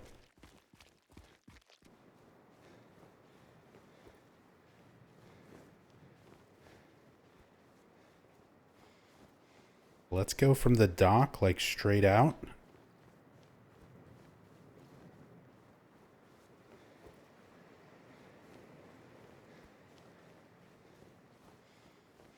Oh. We have a problem. We saw the light. Oh, and we're... Whoa. I think we're on the lake bed now.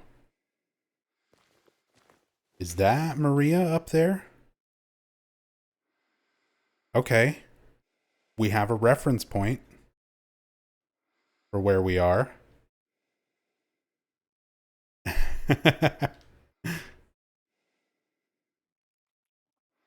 In water ending. We are at the bottom of the lake now.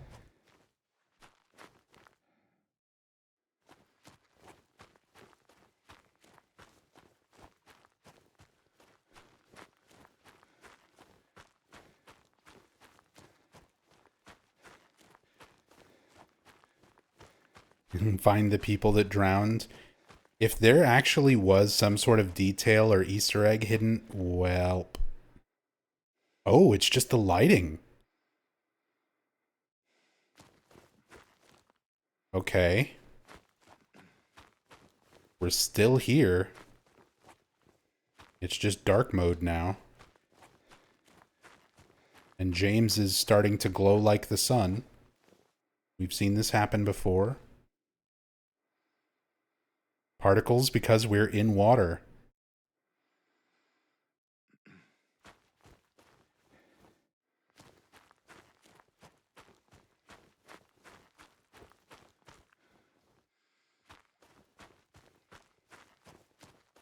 I mean, this is honestly kind of cool.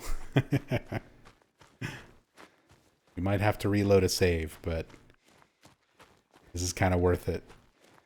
Even if there's like nothing really down here, it's just kind of neat. Running around, seeing the different particle effects and lighting. I'm surprised there's so much here.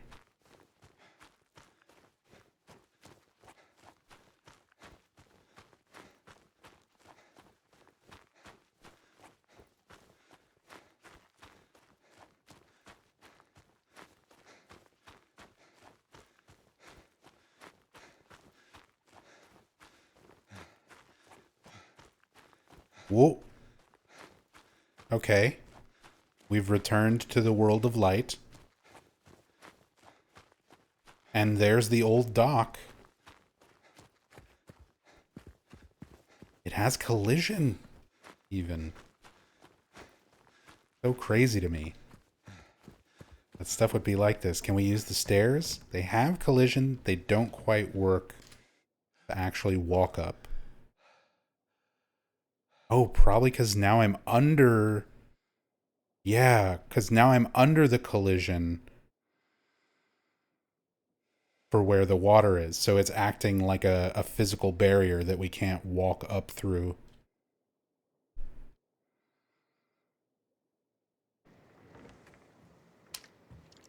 Okay. Everything is fine. Let's go see Maria. We're going to see probably the moment that she is rendered in. As you start walking closer, your camera will, like, lock in and refuse to let James turn around. You can see that's happened now. I'm trying to move my mouse left and right, and it doesn't work. We're locked into Maria. Target lock. Let's see if it's the same model. Yeah, we're still on low poly model. Until the cutscene starts, I guess. Alright, wide perspective Maria cutscene. Mary.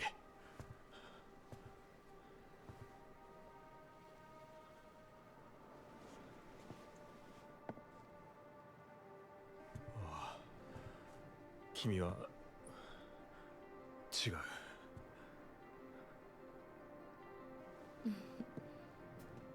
恋人に似てるの？死んだ妻だ。本当に似ている。顔も声もそっくりだ。私はね、マリアよ。幽霊に見える？どう？ほら。ね。おっと、混乱してて。ねえ、どこ行くの？妻を探す。死んだんじゃないの？ああ、3年前だ。それなのに手紙が来たんだ。手紙？変だと思うかもしれないが確かに。ねえいいから。それでどんな手紙？あと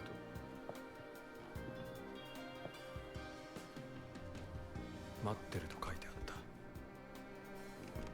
思い出の場所で。ここが？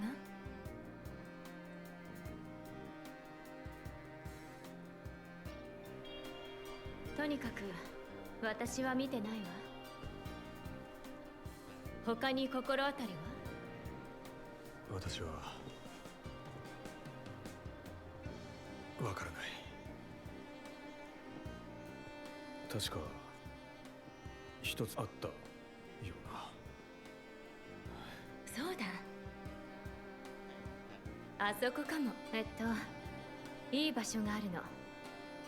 そう遠くない。どんな場所だ？カップルが特別って思う場所。教えてあげましょうか？他に行く場所はないんでしょ？それとも何かする？ちょっと落ち着いて。からかっただけ。ほらこっちよ。行くのか？教えてくれれば。置いてくつもりだったの？本気？怪物がうろついてるのに。違う。ただ私が奥さんと似ているからなの。愛していたのね、深く。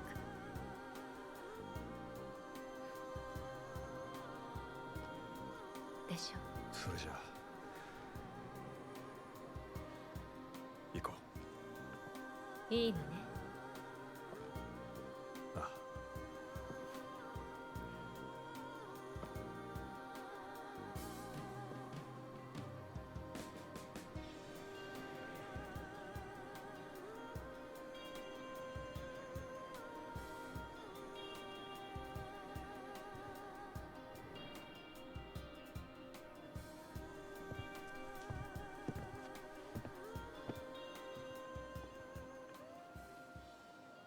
Such a cool shot. Really neat seeing some of the wider perspectives 行き there. ましょう。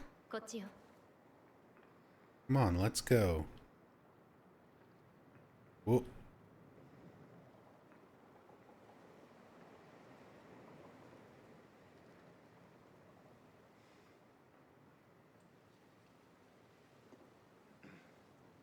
Getting that gazebo pose, yeah. It's the way she was, like, leaned over there. Did I break Maria? Is Maria... She should not be low poly now. But she still is. Uh-oh. Uh-oh. And she's missing collision. We may have broken something. Oh, she's fine. Wait. Her full res model is not loading in.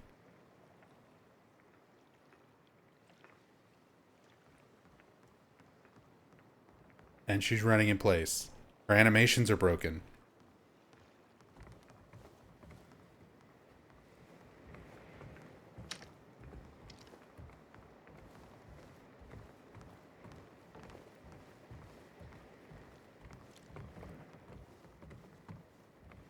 James?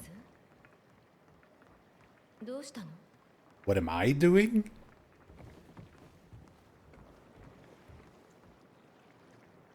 どうしたの?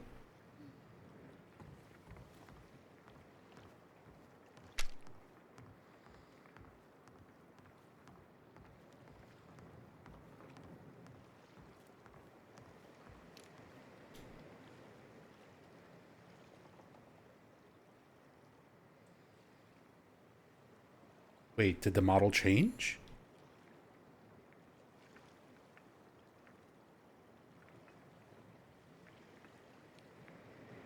The model changed.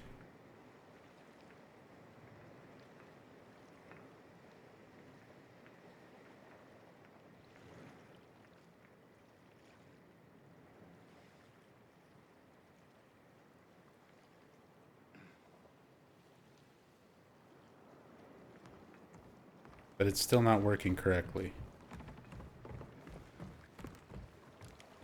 Let's kind of try to continue and see what happens. I'm very curious. Because after a certain point, I think she's supposed to teleport. She's bound to the gazebo. So this should open. Whoa!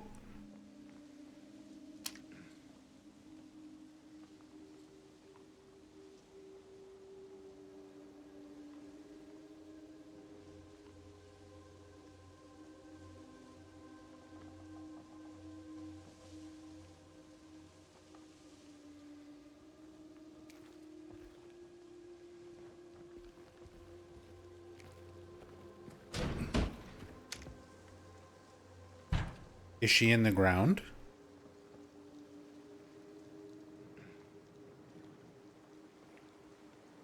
Did she return to this position? No, she's gone from here.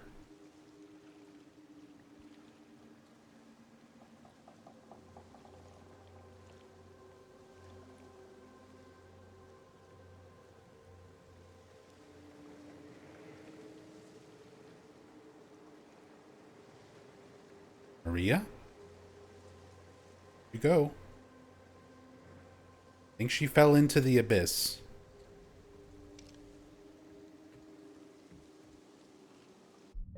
We might need to reload here.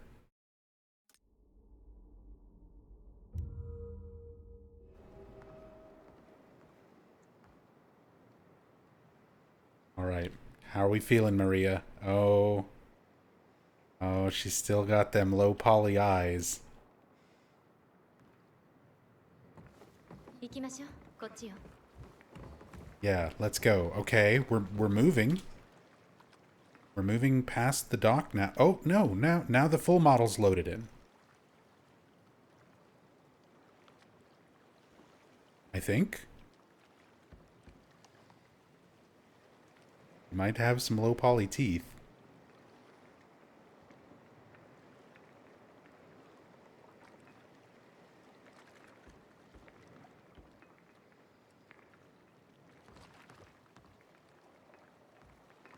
Alright. It's just where the camera happened to be zoomed. Not just staring at your butt, Maria, I promise. こっちよ。 She's not falling through the world anymore.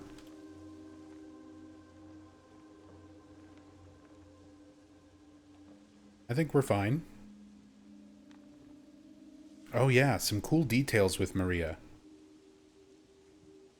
Little bracelet here with a symbol on it. And I believe that is a symbol for Lilith.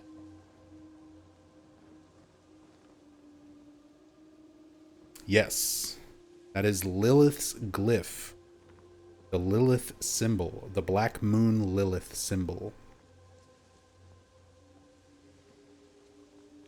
Let me pull this up.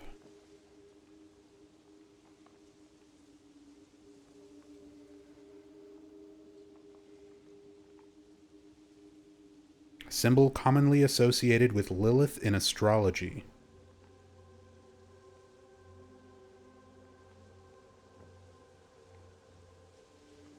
List of occult symbols.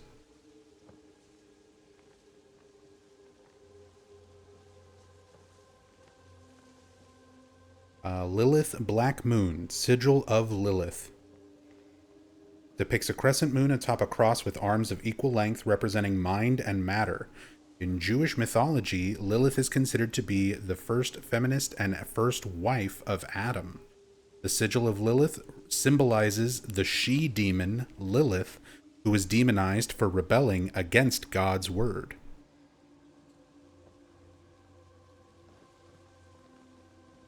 So that is straight from the Wikipedia article for the Black Moon Lilith symbol, the she-demon Lilith.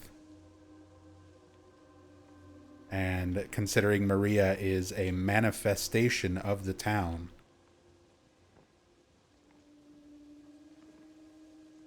definitely not just a random symbol that was used. Bloober very intentionally giving her that detail. Something that's new to the character that was not in the original.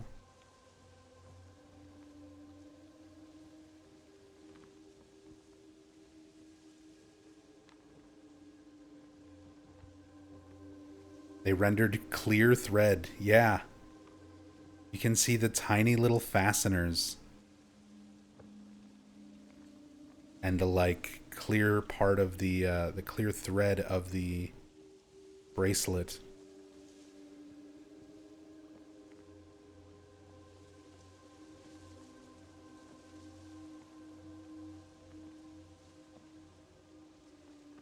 that a wedding ring? Wrong finger.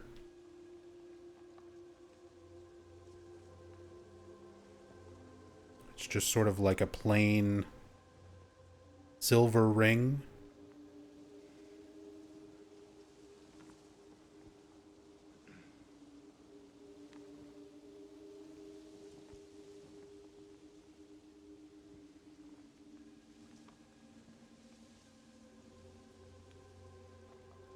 And of course, James doesn't even have his ring.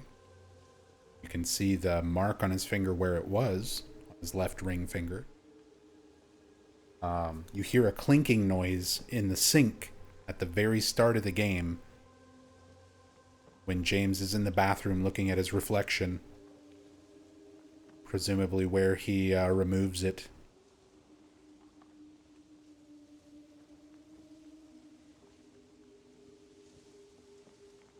The moon is below the cross? It is. But I'm looking at the symbol on the Wikipedia page. It's basically this orientation, but with the moon reversed. Like, so if this was mirrored, where the points on the moon were pointing to the right instead of the left. That's the way that it looks here. Now, this is a bracelet on like a thread, so you can, all of these little pieces theoretically can flip either way. But that would still be accurate to that symbol.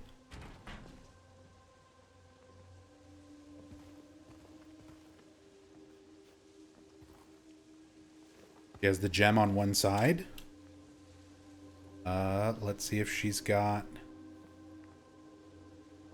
Oh, she raised her hand up so we can kind of see the little latch and everything with the little lever where you pull the thing and attach it to the chain loops.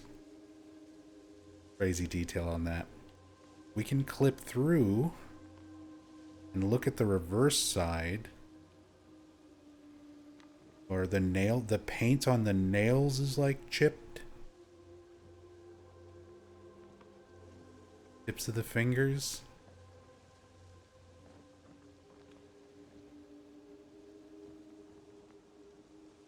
Yeah, the paint itself is like uneven. It's like darker, thicker towards the tip of the index finger there.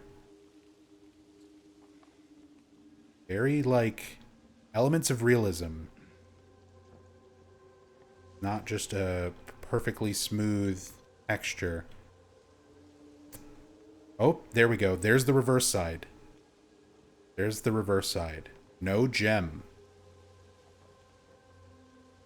No gem. So it's not just the same texture on both sides. The gem is specifically on that side. So the orientation of it, yeah, it is intentional. It's not just a case of like, oh, it can flip and look the same either way.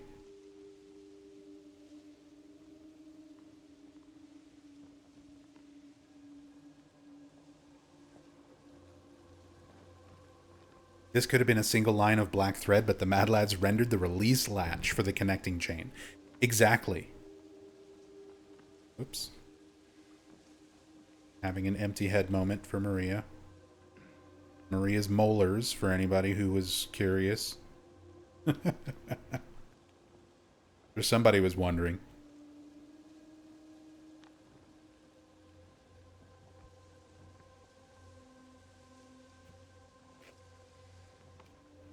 Who's your dentist? You get great dental care being a manifestation in Silent Hill. Like, Silent Hill's got its downsides, but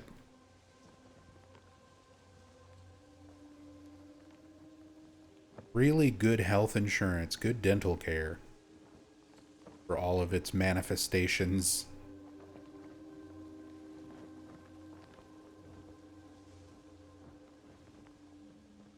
Rusty vents and stuff as part of the cart.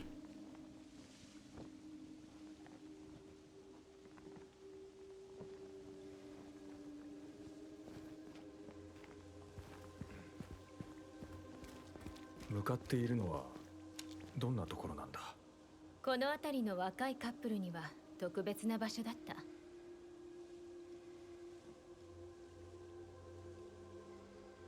きっと見ればわかるわ。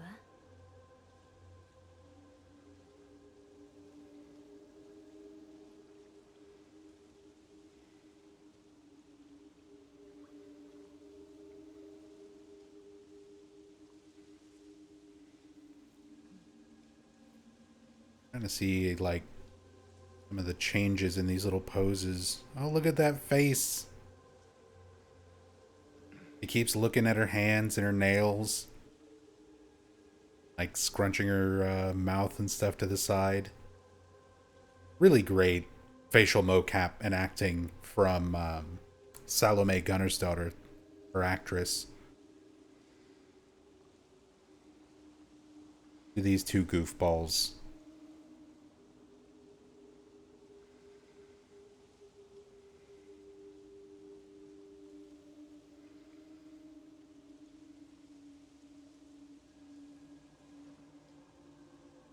Does anything reflect in Maria's eyes?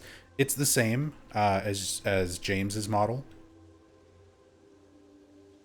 It will reflect certain things in the environment, but not interactive elements or other character models.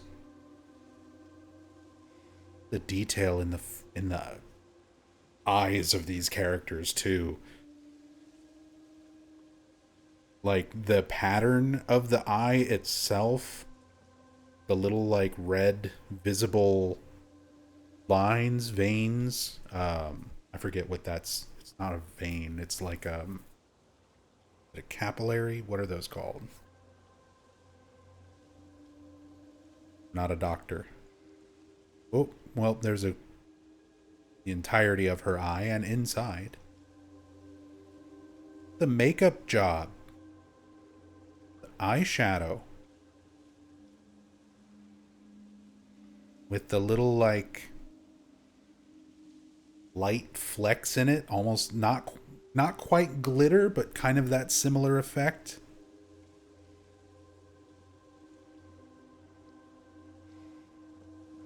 Like a sparkly eyeshadow.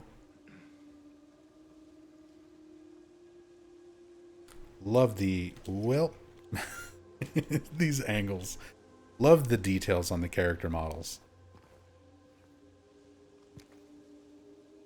Who told Bloober to cook?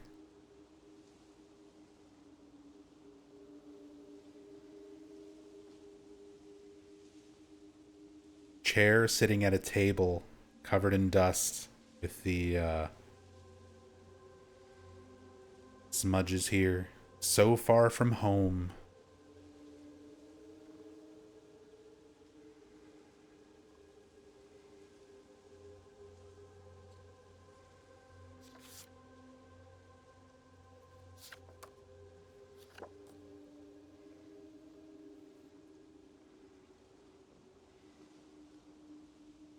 Oleander said, isn't that from the other photo that we thought was the hotel?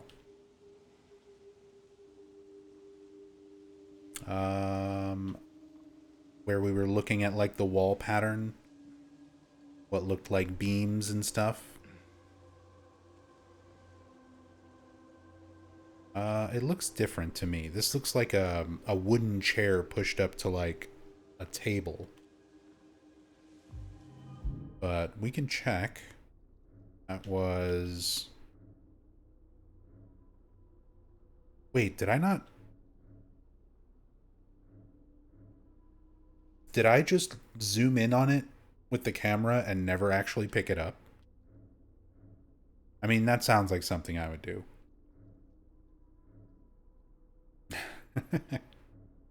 Oh well. We'll have to go back and check the VOD.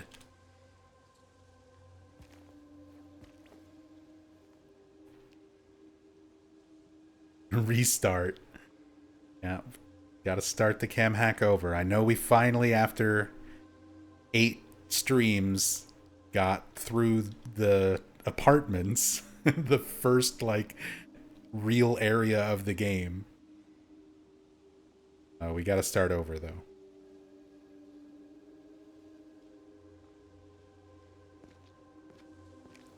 That's fine. It looked like a picture taken from the floor. I mean, maybe.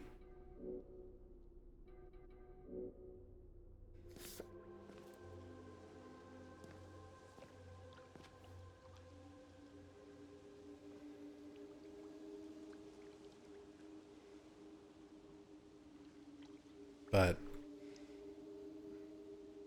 the way the boards and lines and stuff, and then the curvature at the edge of it, that looks so much more, and the scale of the fingerprint, like the hand smudges so close to the camera with the edge and the curvature right there, that looks more like a wooden chair with like 4 posts in the back, and then like a center middle piece, wider middle board pushed up to a table, not the hotel and the beams and stuff.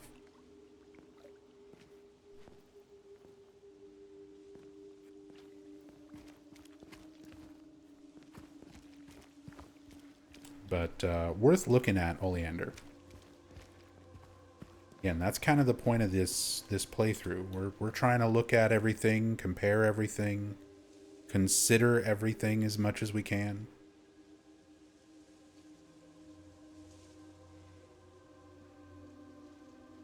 Get some nice camera shots along the way.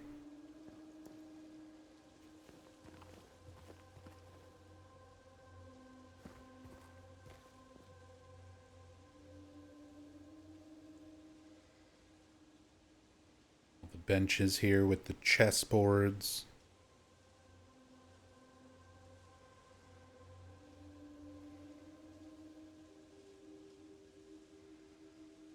Should have put in a little mini game where we play chess with Maria.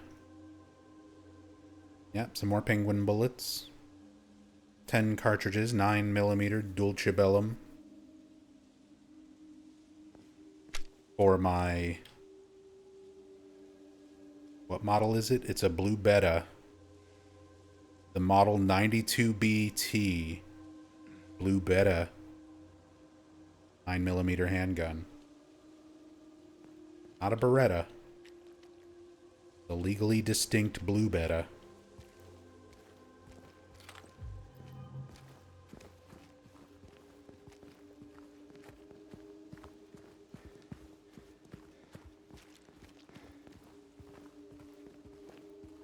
We get some interesting dialogue with Maria here, examining the Jennifer Carroll statue.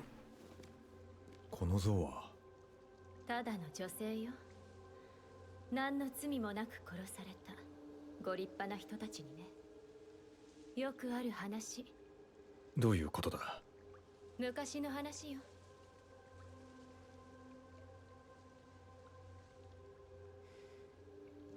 Talking about a woman being killed, being a recurring thing. Obviously, she's hinting at more than just general history here. Little things trying to remind James about killing Mary.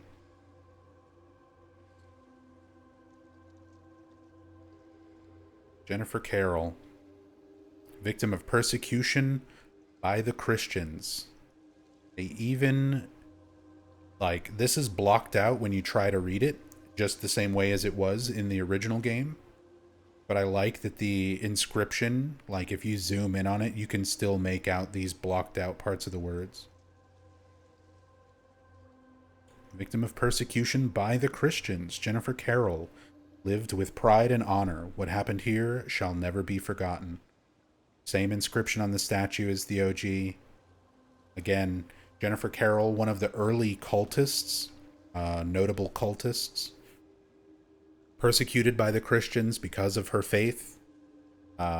It's implied that the prisoner, when you get to the prison later on, there's a prison cell that is full of occult books and symbols and imagery.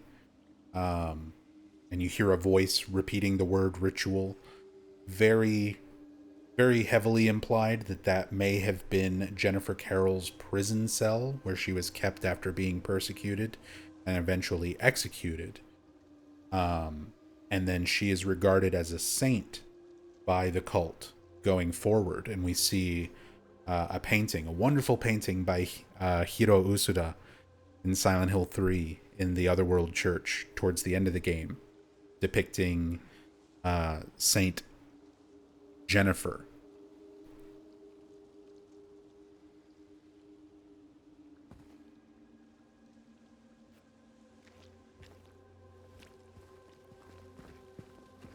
Again, very happy that Hiroko Usuda herself came by and was enjoying the stream today.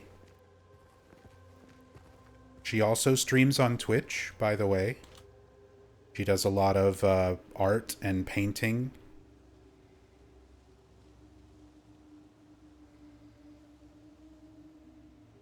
So if one of my mods could do a shout out for Hiroko Usuda, I don't know if she's still here, but definitely go follow her. Again, member of original Team Silent, environment artist. Really, really talented. And you can watch her make art live here on Twitch.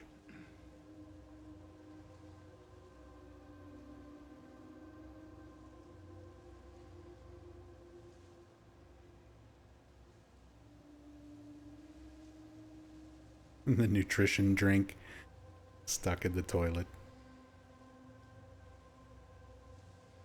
Levers broken off.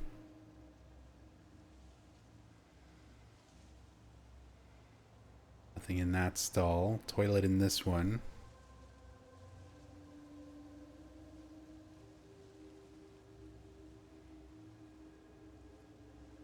Doesn't normally let you go into the men's restroom. Yeah, nothing actually rendered. But still curious just to check. Design on the gate.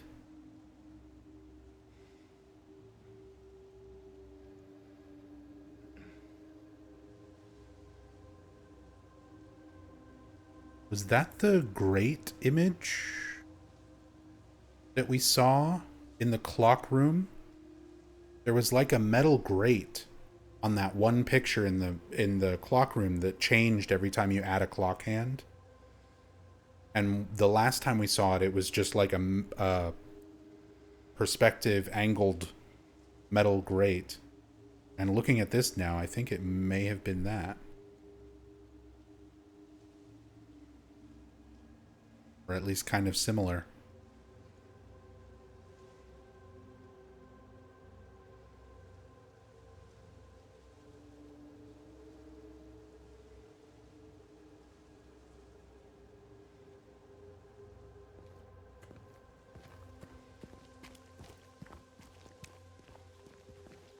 Well, on the topic of stalls, was the third stall jump scare in the remake as well? You mean the one in the prison?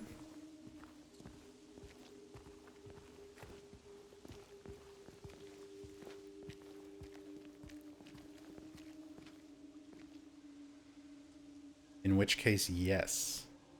They did actually keep that jump scare in.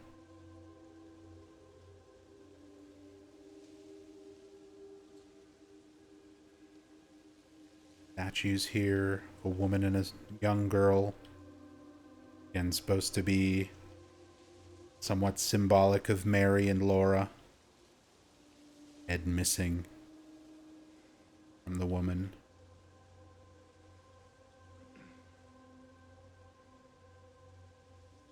Can't wait to see us get to it in a month, maybe, if you're lucky.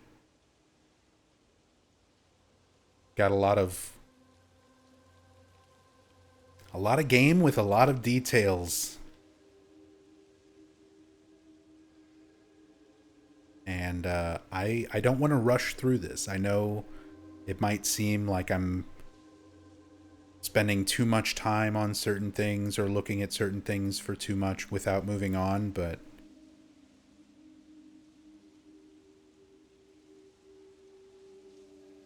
what I want to do. Too many things I want to look at.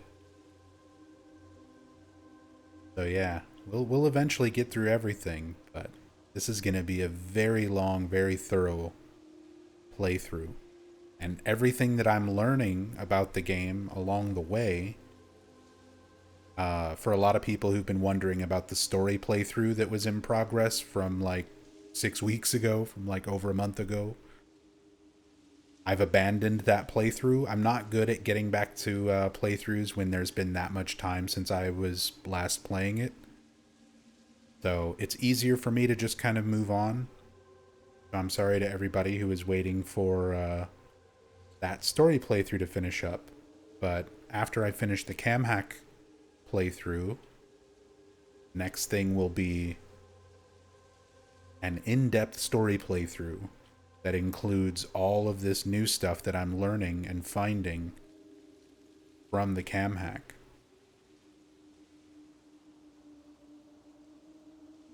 So, to me, that just feels like the better option.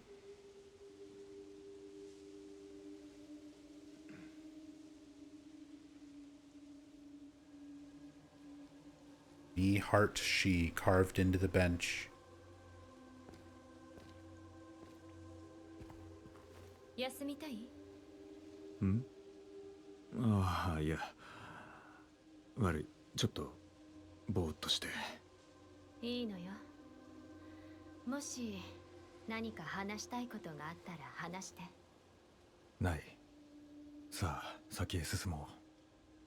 All these things in the environment that you can examine. Maria's trying to get information out of James. She's trying to get James to talk about stuff because that's going to lead towards him kind of having to confront the truth or consider his delusion more closely. And James is just not engaging. He's still too far into his delusion. He's not opening up about that, especially to the mysterious woman who looks just like his wife. Not at this point. Again, more floral, sort of recurring motif around a lot of symbolism behind Mary, Laura, Mary and James, or possibly Mary and Laura, because Mary mentions in her letter to Laura she loved her like her very own daughter. If things had been differently, she wanted to adopt her.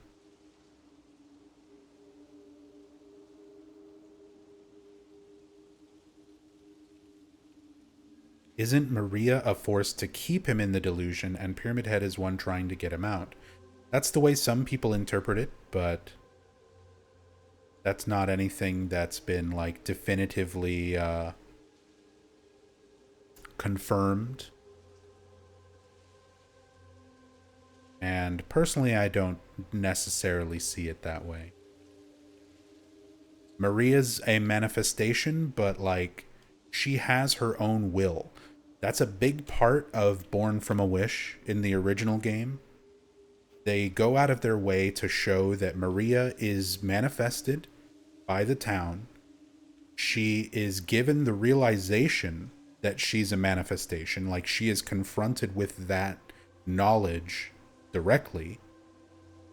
She's given, like in Born from a Wish, when you very first start the game, Maria only has a revolver with one single bullet in it. And she points that revolver at her head and then throws it away at the end of Born from a Wish.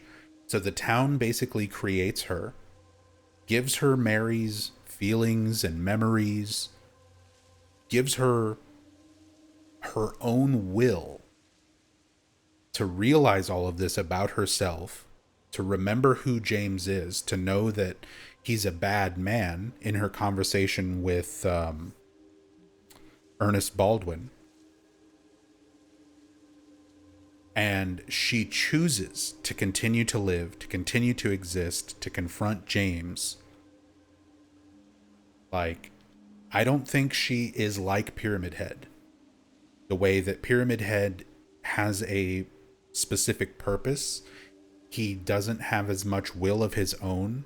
Like, he is a tool being manifested to force James to realize the truth.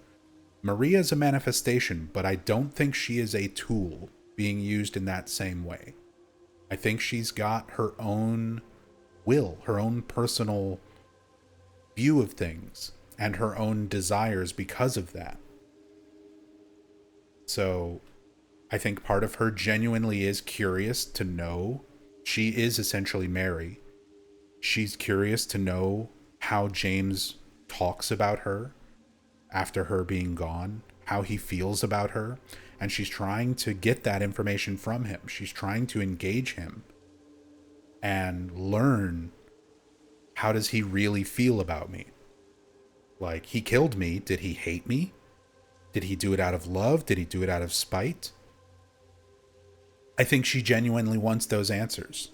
Just, even though she's not a real person, she still has kind of a will and a drive of her own, her own motivations. So I don't subscribe to the common, I guess common fan theory that she is meant to like make him stay in his delusion. It kind of goes in line with like the Maria ending, but again, to each their own when it comes to those interpretations. That's just kind of how I view it. But again, the remake could be portraying Maria in a completely different way. She does lie to him about the story, the lighthouse,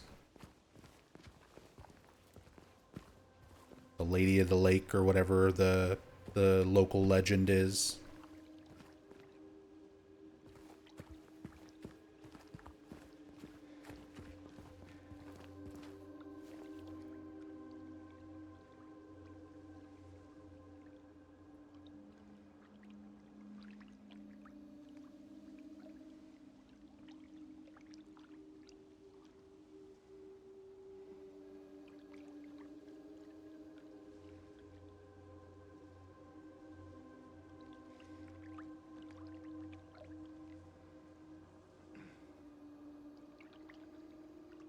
So sad this game doesn't have like a built-in photo mode. I'm glad this mod exists for PC at least. There definitely is a lot of this where I really enjoy just kind of all these fun shots and scenarios you can kind of set up.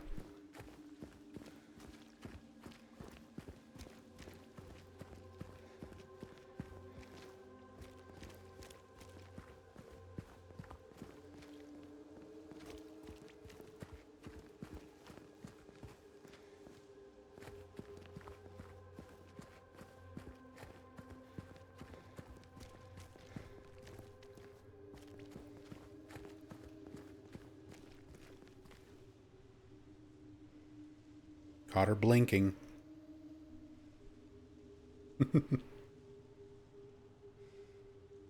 Visitor info. Working hours Monday through Friday, 9 a.m. to 5 p.m.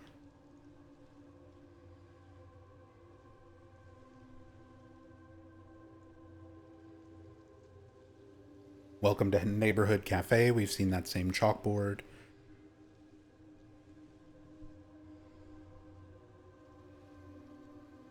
Valorosa says her blinking actually made me realize how good the eyeshadow looks. Yeah. Telling you. The makeup skills.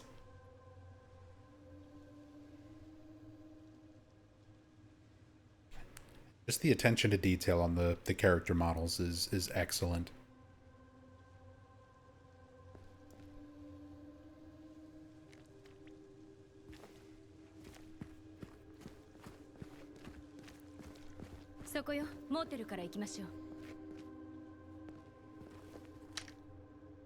There we go. There's Jack's Inn.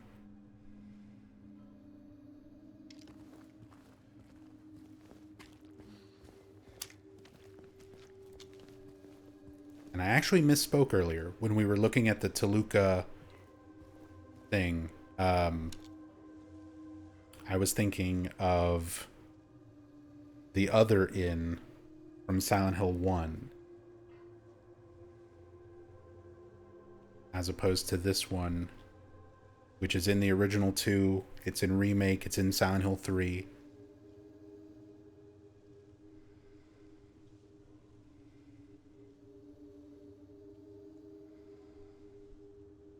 As opposed to the one in Silent Hill 1. It's a reference to the Bates Motel. Norman's Grand Hotel, I think it's called. Grand Motel.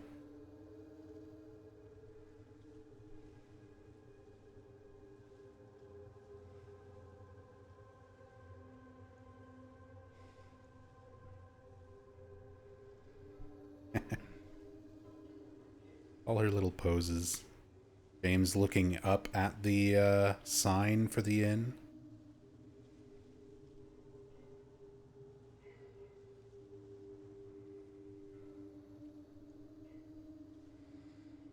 There's a shot.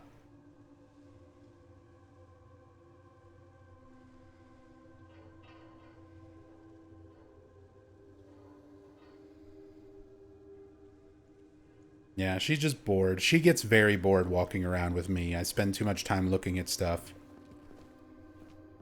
In my first playthrough, she was constantly getting upset because I was breaking everything, all the glass.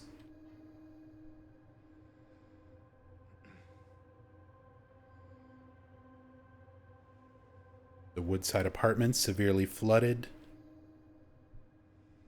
Same newspapers and things that we've seen. Some other parts of the town. Billboard for the Lakeview Hotel. Toluca. 1.6 miles away. Similar to a billboard that you find in the original Silent Hill 2, although this is the remake design version of the Lakeview. You can see with the like garden and the statues and stuff out front, different little slightly different layout to the OG. We get some dialogue as we start walking this way. This is optional, so it's one of those things that I think is kind of easy to miss for a lot of players. But you can get some dialogue here where Maria continues pressing James for information about Mary. And James opens up a little bit. He talks about Mary playing piano.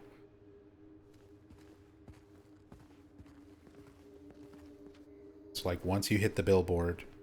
Okay,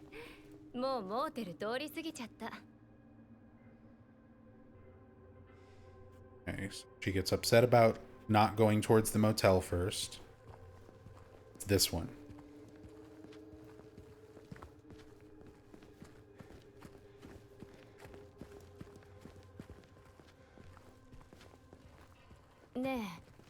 There it is. だったというか、やめた。ごめん。いいよ。でもどうして？好奇心。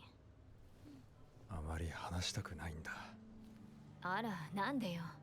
似てるって言ったでしょ。教えてよ。そうだな。ピアノが好きだった。君も同じかはわからないが。そう？ピアノを弾くようには見えない？もうやめよええ、そうね。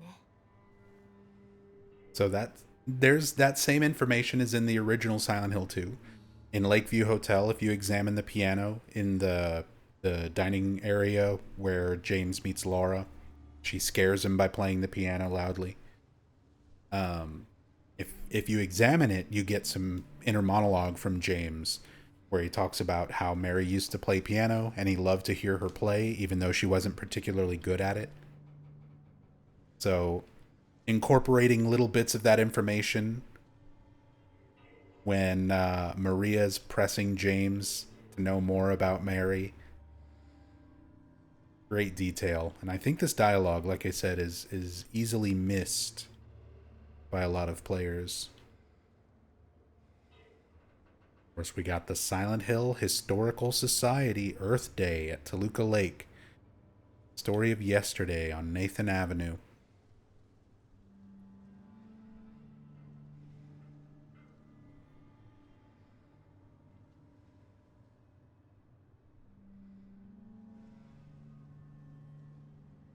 Hey, Blair Witch. Just joined the stream, so maybe you said already. Are you going to use the free cam and see if you can see the mannequin spawn on the road after you walk to the end of the street? Eventually, yeah. Once we get out that far.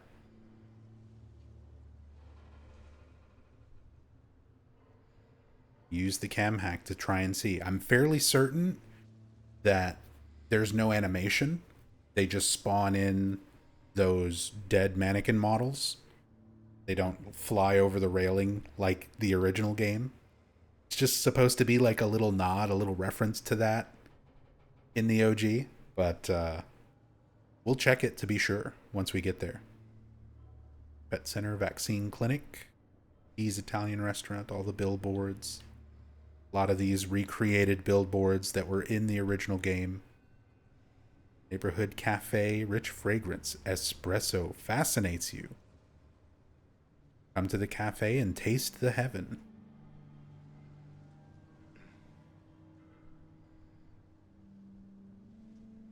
Trespassing.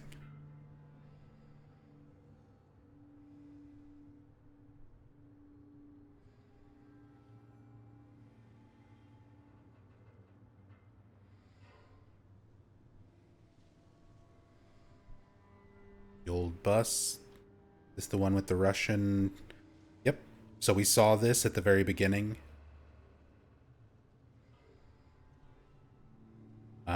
When you're walking into town, there's like a junkyard with a bunch of cars and buses. And by the way, thanks to people who answered in like YouTube comments, I didn't know it when we went past that junkyard in part 1. But this apparently translates to 4 used tickets. So basically, as you have your ticket and you step on the bus, when you get rid of your ticket stub, you have a little thing on the bus to discard it. Why it's in Russian, I don't know. Maybe just an existing model or something that they used. Maybe somebody on the team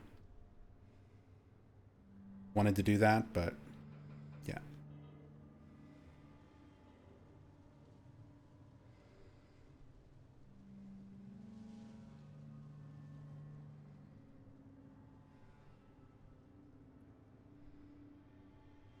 Even though Bloober is a primarily Polish studio, they definitely have people from all over the world part of the studio.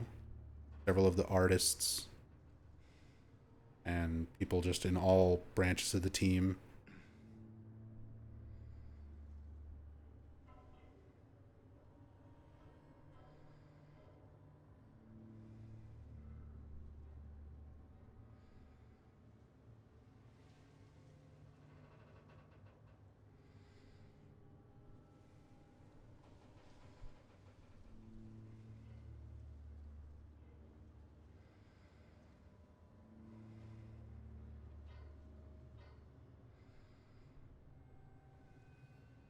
All right, Maria.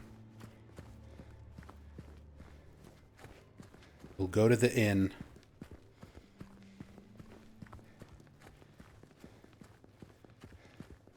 Because there's a lot of stuff to see here. 泊まったことは壁が薄くて何でも聞こえる。愛や憎しみ、嫉妬。Little bits of commentary from Maria.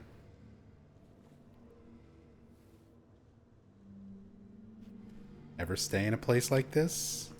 Thin walls, love, hate, jealousy.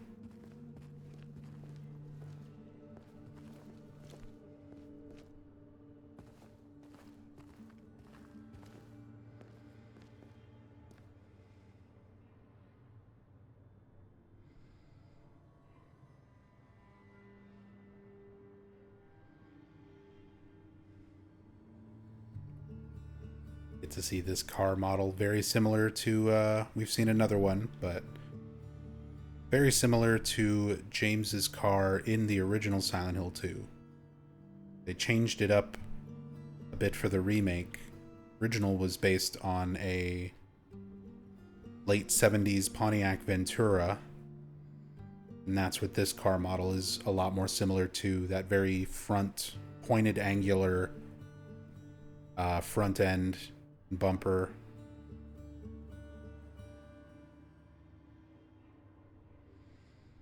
Little like winged, sort of flared ends on the back end around the trunk.